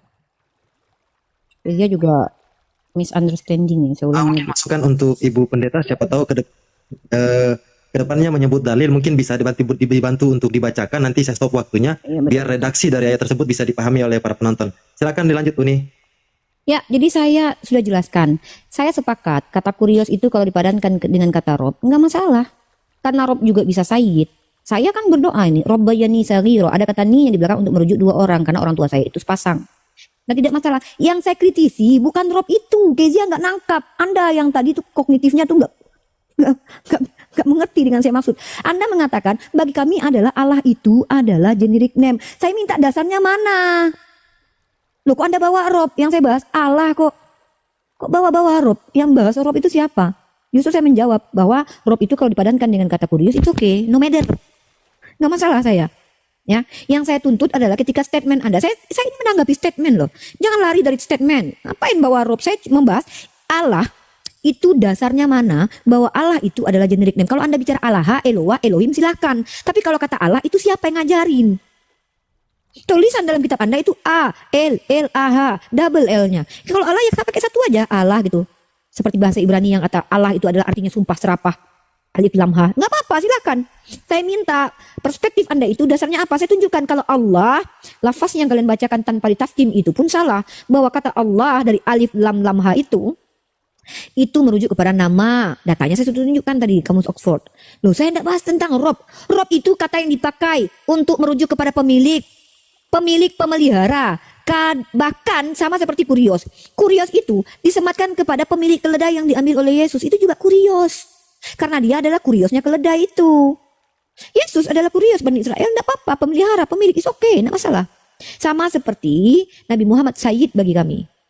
Rob, orang tua saya adalah Rob bagi saya. Makanya saya berdoa, kama Robbayani shaghira. Tapi kalau bicara Rabbul Alamin, itu bukanlah manusia. Jadi apa dulu yang dirobkannya ini? Firaun juga dikatakan Rob, karena dia pemilik budak. Nah, saya mempermasalahkan kata Allah yang Anda katakan adalah generic name itu, saudariku. Jangan lari ke Rob. Apa pula urusannya dengan Rob? Beda lah. Rob dengan ilah beda lah. Katanya beda. Dalam Islam itu tidak ada ambigu seperti itu. Jelas penekanannya. Nah, kalau memang Yesus itu bukanlah manusia, maka bagaimana dengan pernyataan? Kalau saya lihat ya, Anda bilang saya bani terjemahan. Justru saya heran dengan kalian umat Kristen. Mana terjemahannya yang paling benar? Tadi Yohanes berapa tadi? Sorry, saya ini ya. Yang saya tanya, mana yang benar? Karena kalian punya perspektif masing-masing gitu loh. Yang satu mengatakan ini. Nah ini contohnya tadi. Barang siapa yang tidak menerima Yesus datang sebagai manusia, dia adalah antikristus. Apa bahasa Yunaninya ini? Yang Anda sampaikan juga terjemahan. Nah ini bahasa Yunaninya. Nah kita lihat apa definisinya secara terjemahan di sini. Nah di sini, kita lihat di sini. Di sini SARX di sini bahasanya. Terus kita lihat daging juga, manusia juga, jasmani juga, dunia juga, lahiriah juga. Yang mana satu? Kalau Anda bicara daging, ini juga terjemahan. Anda kan bilang ini daging, itu salah satu terjemahan. Masalahnya terjemahannya bukan cuma satu itu. Terjemahannya ada banyak nih. Nih. Daging juga, manusia juga. Dari mana Anda mengatakan bahwa cuma daging terjemahannya lalu manusia salah? Jasmani salah. Jadi ketika Anda menjelaskan bahwa Anda bukan umat terjemahan, justru Anda menerjemahkan sesuatu yang dari tanda nih bahasa Yunani. Makanya tolong pakai linguistik. Tunjukkan kepada saya bahwa definisi bahasa Yunani bahwa barang siapa yang mengaku Yesus itu datang bukan sebagai manusia, maka dia antikristus. Tunjukkan kepada kami bahwa definisi manusia yang diterjemahkan itu salah. Bukan manusia ini. Bukan manusia sama sekali. Terjemahannya salah. Saya cuma tuntut kepastian itu. Bahwa ternyata salah satu terjemahannya merujuk pada manusia itu salah besar. Maka setiap Yesus berkata, aku anak manusia, anak manusia. Itu semua salah. Deklarasikan itu. Bukan berarti saya mengatakan bahwa ini loh dia terjemahannya anak manusia. Bukan. Saya minta deklarasikan kalau itu salah. That's my point. Makasih. Apa ini closing statementnya ini? Ini masih ada satu sesi habis sesi ini masih ada satu sesi lagi ini baru ada closing statement.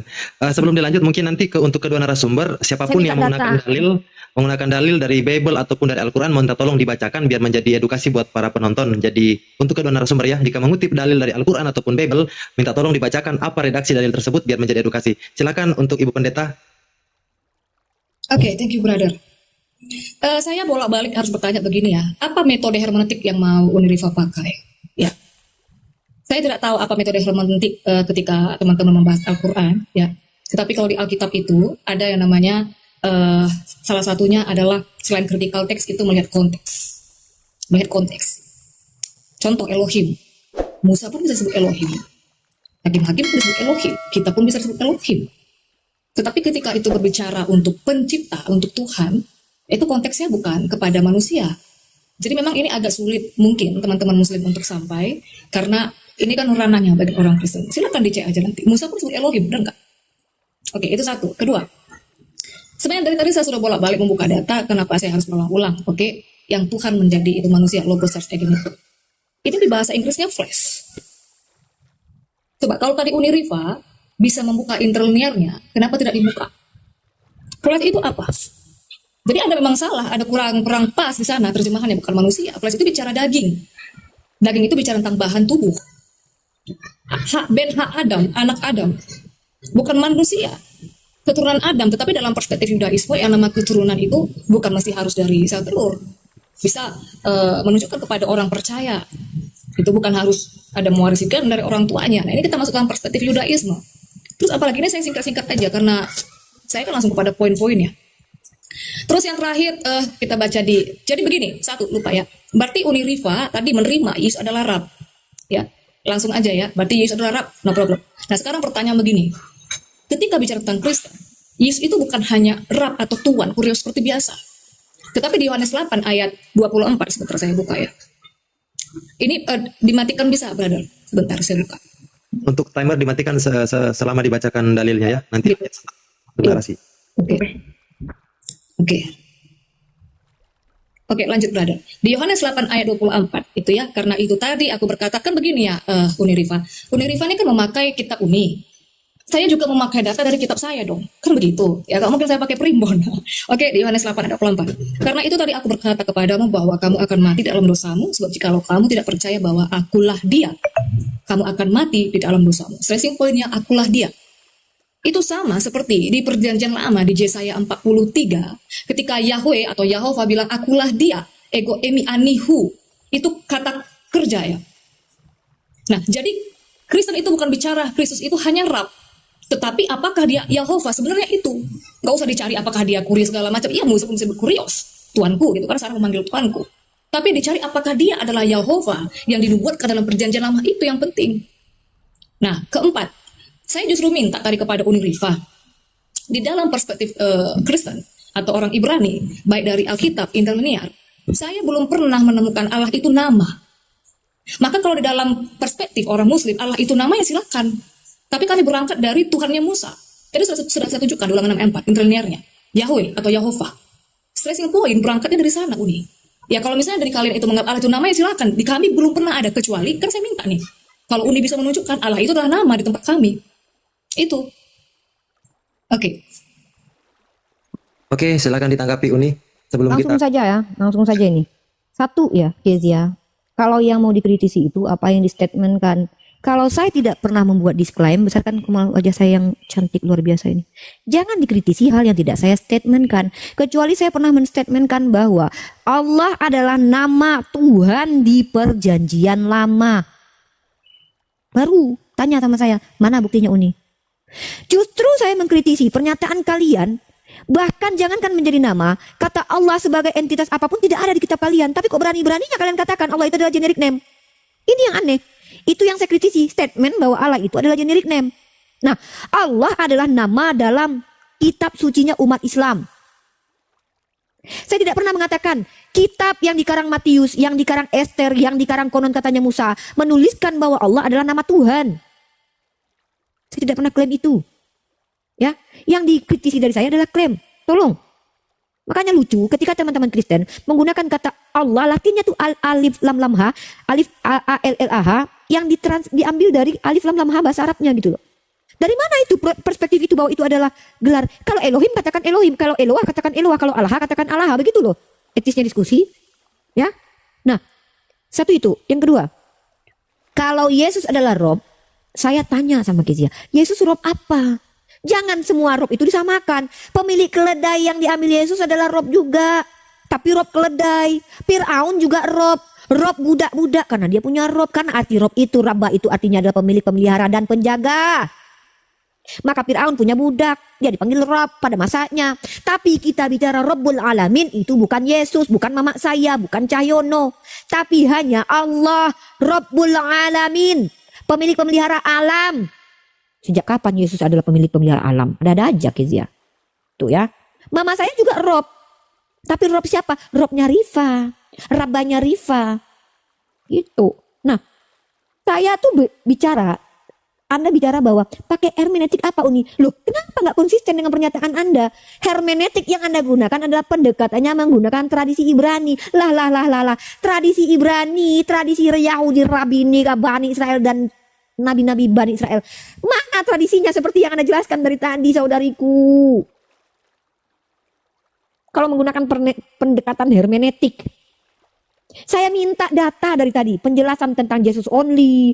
Penjelasan tentang, nih Yesus bukan daging. Oke, kita bahas nih. Yesus bukan manusia tapi dia adalah daging. daging. Dia adalah daging yang punya mata, punya hidung, punya telinga, yang disebut sebagai manusia komplit. Disunat hari ke-8. Sejak kapan bisa dikatakan daging aja itu? Jadi dia daging berjalan gitu. Dalam terjemahannya betul, become flesh, become daging. Realitasnya daging aja gitu. Jadi selama ini daging teronggok gitu dia. Daging punya mata dia. Daging punya hidung, daging punya tulang, daging punya kelamin. Yang disebut manusia. Sejak kapan Yesus cuma daging?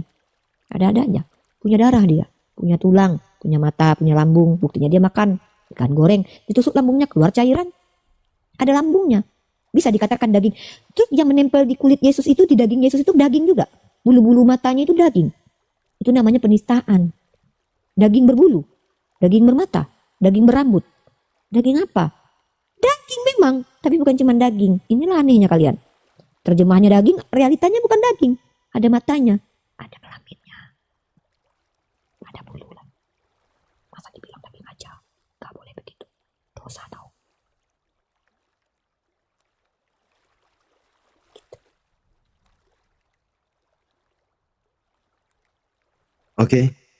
Oke, langsung saja ke Ibu Pendeta untuk menyanggah pernyataannya Uni Rifa dan juga menjawab pertanyaan Uni Rifa. Silakan Ibu Pendeta. Saya seperti sedang berdebat dengan penyintas. Narasi yang bolak-balik berulang-ulang. Jadi daging apa? Daging yang bagaimana? Oke ya. Tadi Bu Rifa bilang begini, siapa yang bilang dia bukan daging kalau nggak salah ya? Ya memang dia bukan, memang dia daging. Memang dia daging. Terus daging apa? Di awal tadi saya sudah jelaskan. Mungkin ini bisa lagi dirinci supaya lebih diingat lagi ya, supaya lebih konsentrasi. Manusia itu bicara tentang pengelompokan makhluk hidup. Daging itu bicara tentang bahan. Tubuh ini bicara tentang body, soma, bentuk, shape, kerangka. Daging ini bahannya.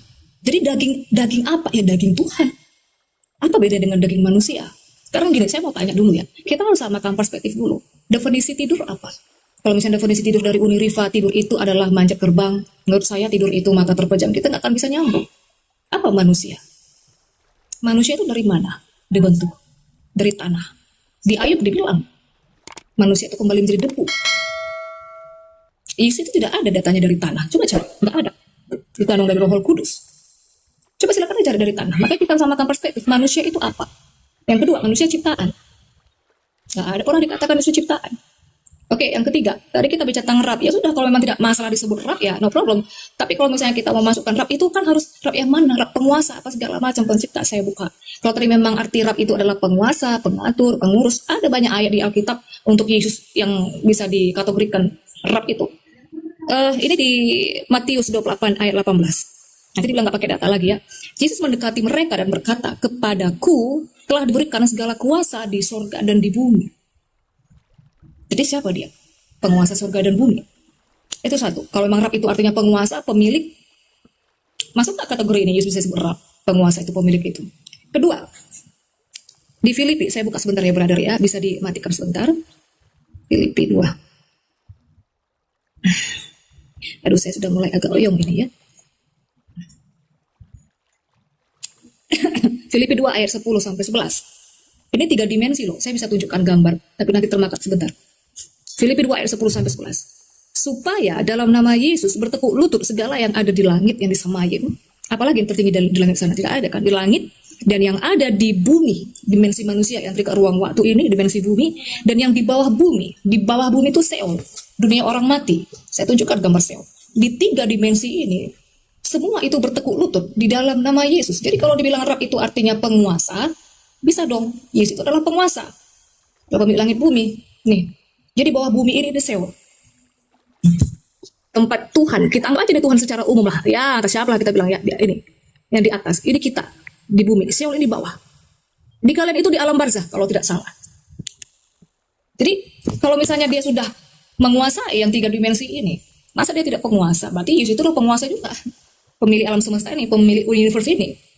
Kan begitu. Di Kolose 1 ayat 16. Kolose 1 ayat 16. Saya pakai kitab saya ya, Uni ya. Bukan dari mana-mana. Karena di dalam dialah telah diciptakan segala sesuatu yang ada di surga, dan yang di bumi, dan yang kelihatan dan tidak kelihatan. Yang kelihatan dan tidak kelihatan. Kalau menurut ilmuwan dan menurut sains, semua ini tercipta ini dari sesuatu yang tidak ada atau menjadi ada. Nah ini di Kolose 1:16, dia itu pencipta. Jadi bisa dong dia itu Rab sebagai penguasa. Makanya satukan definisi, kecuali Uni bilang Rab itu bukan penguasa. Saya nggak bisa kasih ayat ini. Paham nggak Uni? Udah. Ada. Hmm. Iya, habis itu closing statement ya. Ya, ini Uni silakan ditanggapi, langsung diberikan waktu 5 menit untuk closing statement untuk kedua narasumber. Silakan Uni. Ya, ini kesalahan cara berpikir ya, kerangka berpikir dari teman-teman Kristen yang sulit membedakan secara ontologis atau hakikat. Mereka tidak bisa membedakan penciptaan pertama dari tanah dengan penciptaan selanjutnya yang bukan dari tanah. Emang sejak kapan kita dari tanah? Saya loh dari mani yang terpancar. Bukan tanah yang ada di dalam perut mama saya terus tiba-tiba saya terbentuk. Bukan. Penciptaan pertama kali itu dari tanah. Adam. Nah, terus statement-statement bahwa Yesus adalah Rob, dia adalah pemilik, diberi kuasa, bukan berarti dia pemilik kuasa. Karena dia diberi. Saya diberi duit, awalnya saya tidak punya duit. Setelah saya diberi duit, maka saya akhirnya punya duit. Ada awal dari segala sesuatu yang saya miliki. Maka itu tidak bisa dikatakan prima causa atau causa prima. Nah, itu baru klaim. Klaimnya saja bisa saya kritisi itu. Klaimnya saja bisa saya kritisi dengan adanya pemberian kuasa. Artinya bukan pemilik kuasa, karena dia diberi. Nah, realitas konkretnya gimana? Nggak ada ceritanya Yesus pernah berkuasa di dunia, Mbak Keiza. Tunjukkan kepada saya. Jangankan berkuasa untuk seluruh alam hewan, cicak, dan ternak. 12 murid yang dia pilih saja dia tidak mampu menyelamatkan salah satunya. Bahkan 2 diantaranya itu berkhianat. Gimana dia mau dikatakan berkuasa? Yudas yang dia pilih, bukankah 12 orang ini telah aku pilih? Salah satunya ternyata adalah iblis. 12 aja yang katanya tidak akan bisa merebut siapapun dari dia. Satunya tidak bisa diselamatkan, yaitu Yudas. Artinya dia tidak pernah berkuasa, tidak pernah jadi raja. Jangankan jadi raja, ketua RT pun Yesus tidak pernah. Minimal Kores lah, minimal Melkisedek lah, minimal Ibrahim, minimal Daud lah. Pernah jadi raja. Yesus tidak pernah jadi ketua RT. Apalagi berkuasa di dunia. Kalau cuma sekedar klaim aku berkuasa, aku bisa bilang kalau aku ini istrinya Yesus, pendeta, cantik, sayang. Tapi realitasnya mana? Nggak ada. Yesus mana pernah berkuasa di dunia? Di surga apa lagi? Datanya mana? Ini. Bukan saya yang bilang, Yesus yang bilang. Bagaimana mungkin orang berkuasa dikatakan seperti ini? Baca ini. Dalam kitab Matius, pasal 20 nomor 23. Ya, nih saya tunjukkan. Yesus berkata kepada mereka. Nih ya, sorry. Matikan waktu sebentar, saya agak lama ini. Matius 20, 23. Aduh, ya Allah. Kaki semakin kebas, coy. Nah ini. Baca ini, Mbak Keiza, tolong jelaskan ini. Kalau sekedar klaim-klaim saya juga bisa mengatakan bahwa saya adalah pemilik seluruh bumi ini karena saya adalah istrinya Yesus. Tapi kan realitasnya kan tidak ada. Yesus berkata kepada mereka, cawanku. Mana dia tadi? Aduh, sorry, bentar. Matius 20, 23. Oh, salah pencet saya. Nih, ini kata Yesus nih, bukan kata Mbak Keiza. Saya lebih percaya sama Yesus nih. Yesus berkata pada mereka, cawanku, memang akan kamu minum, tetapi hal duduk di sebelah kananku atau di sebelah kiriku, aku tidak berhak memberikannya. Itu akan diberikan kepada orang-orang bagi siapa yang Bapakku telah menyediakannya. Loh, Yesus sendiri mengatakan dia tidak memiliki hak. Kok bisa-bisanya dia dikatakan berkuasa? Di dunia tidak berkuasa. Hansip Romawi aja hebat mengalahkan Yesus. Di surga tidak memiliki hak. Ada hal yang dia tidak bisa memiliki hak. Bagaimana mau dikatakan dia berkuasa? Kalau cuma statement, telah diberikan kepadaku kuasa seluruh bumi dan langit. Kores juga diberikan kuasa. Nih, bentar ya, mana datanya Kores ini? Kores telah diberikan kuasa juga. Matikan waktu sebentar. Tolong biar tidak terbuang. Ini sebentar lagi closing statement soalnya.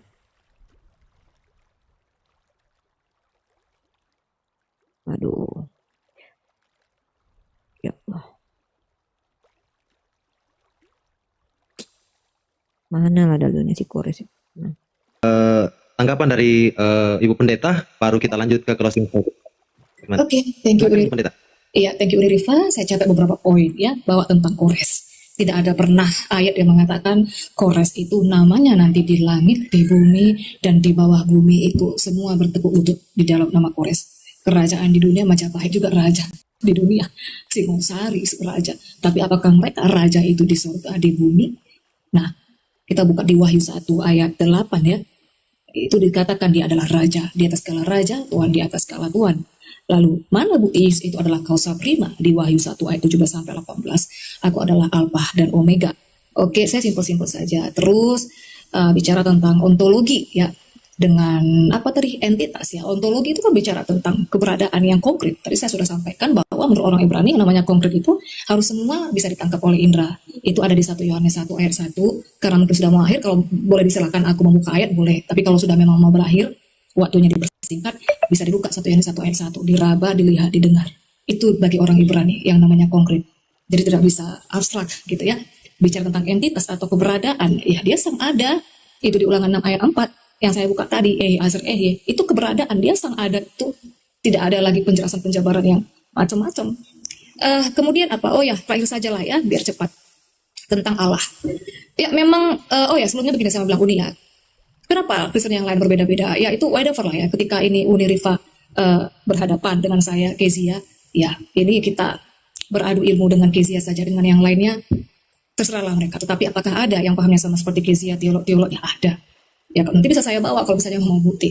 Oke, yang terakhir masalah kata Allah ya.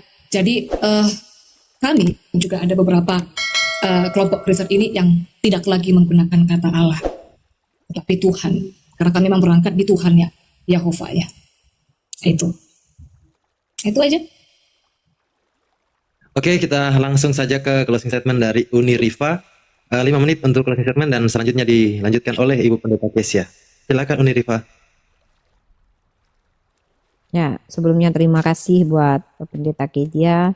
Diskusi berjalan lancar walaupun saya dalam keadaan yang tidak maksimal seperti biasa on fire ya. Lagi tidak on fire karena cedera kaki dan saya pun dalam keadaan habis minum obat juga. Mohon maaf, bukan bermaksud merendahkan dengan cara seperti ini. Tapi kembali lagi, yang penting adalah argumen ya.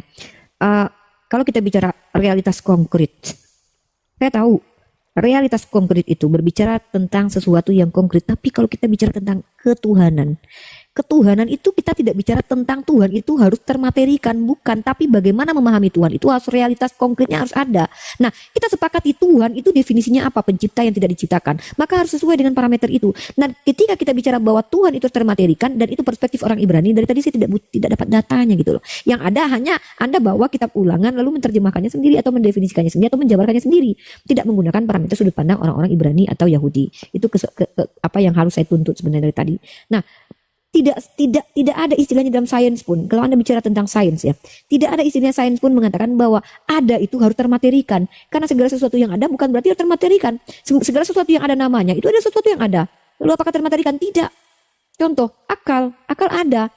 Apakah termaterikan? Tidak. Lalu kenapa disebut-sebut? Kenapa dikatakan ada? Nggak bisa kita katakan secara filsafat, secara apapun ilmu, kaidah keilmuan, tidak ada yang menyepakati bahwa segala sesuatu yang ada itu haruslah termaterikan. Karena memang banyak yang kita sebut, yang kita anggap ada. Apalagi kalau kita dalam ranah berteologi, berketuhanan.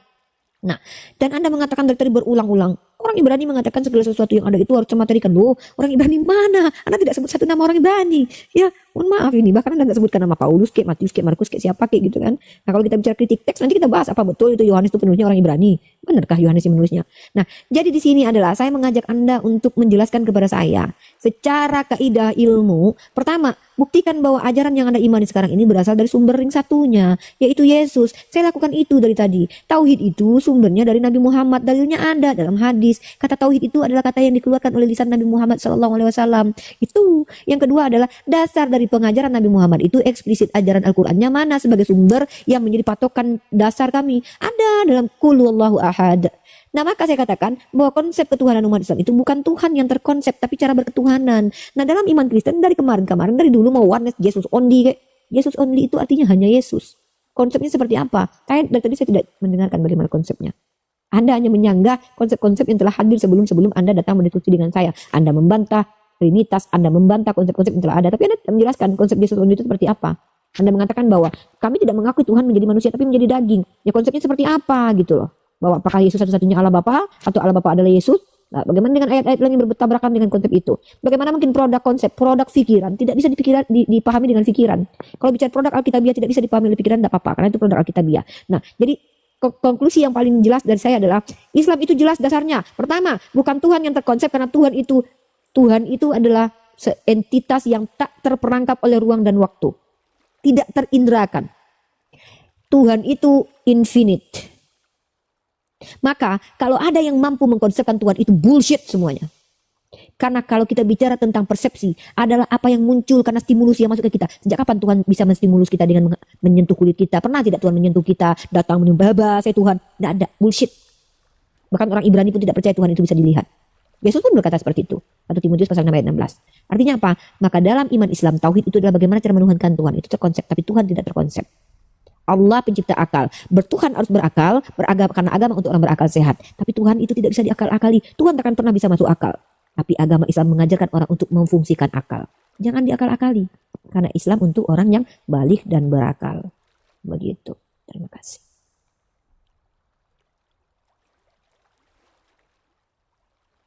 Monitor, moderator. Ya, dilanjut ke Ibu Pendeta untuk closing statement. Oke, thank you semuanya Umi Rifa ya untuk diskusi debat intelektual, debat akademis yang bisa berjalan dengan lancar. Saya mau dari dulu kalau belum masuk ke dalam room muslim ya, saya maunya debat akademis ya. Ya walaupun misalnya ada yang miss gitu, tetapi is okay karena sesama intern Kristen saja pun ini belum tentu bisa diterima semua. Tuhan itu tidak perlu dikonsep, yang tidak perlu. Yang diperlukan adalah bagaimana keberadaannya, pernyataan dirinya, dan apa pekerjaannya.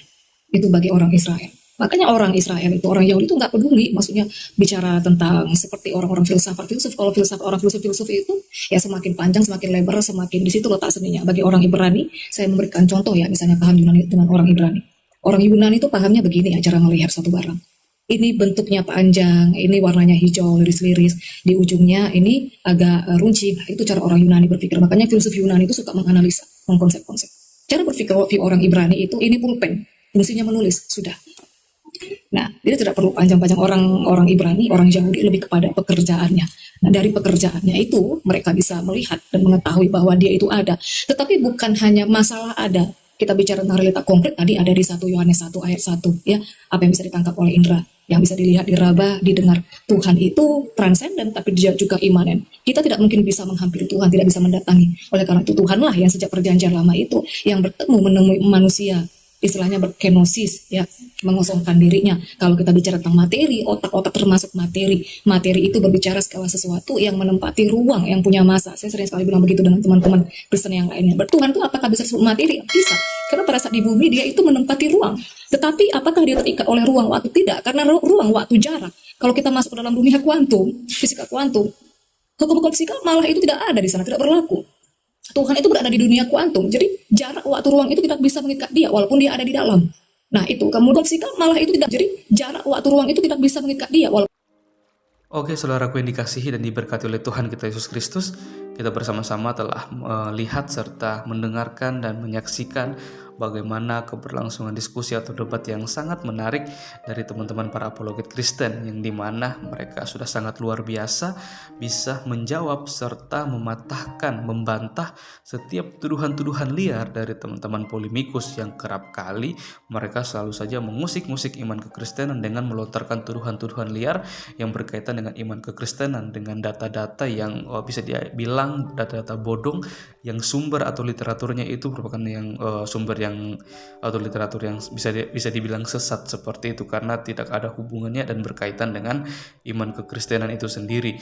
Dan lagi-lagi kita melihat bagaimana ketika ada suatu muncul pertanyaan dan juga pernyataan yang mengatakan bahwa Yesus merupakan seorang ciptaan seperti itu, dan hal itu dibantah dengan baik dan keras oleh teman-teman para apologet Kristen yang mengatakan bahwa Yesus bukanlah ciptaan, tetapi dia yang mencipta seperti itu. Kalau kita melihat di dalam Injil Yohanes pasal yang pertama, ayat yang pertama, di situ sudah sangat jelas dikatakan pada mulanya ada firman, dan firman itu bersama-sama dengan Allah seperti itu. Dan hal itulah sebenarnya yang sudah menjadi jawaban yang final seperti itu ya, yang tidak perlu lagi dibantah dan diperpanjang lebar, tapi karena niat dan tujuan dari teman polemikus ini hanya untuk mengusik dan menyerang iman kekristenan, maka dia perpanjang seperti itu. Dan bahkan dia juga melontarkan tuduhan mengapa Yesus harus disalib, karena masa Tuhan itu harus mati di kayu salib. Karena kan menurut kita semua bahwa salib itu suatu hal yang melambangkan kehinaan gitu loh. Tapi kita bisa mendengarkan serta melihat bagaimana teman-teman para apologet Kristen ini mereka bisa membantah dengan tegas, dengan keras soal tuduhan liar dari teman-teman para polemikus ini yang mengatakan bahwa sebenarnya mereka sendirilah yang tidak memiliki pemahaman yang benar, yang baik tentang karya penyaliban Tuhan Yesus Kristus untuk menebus manusia berdosa.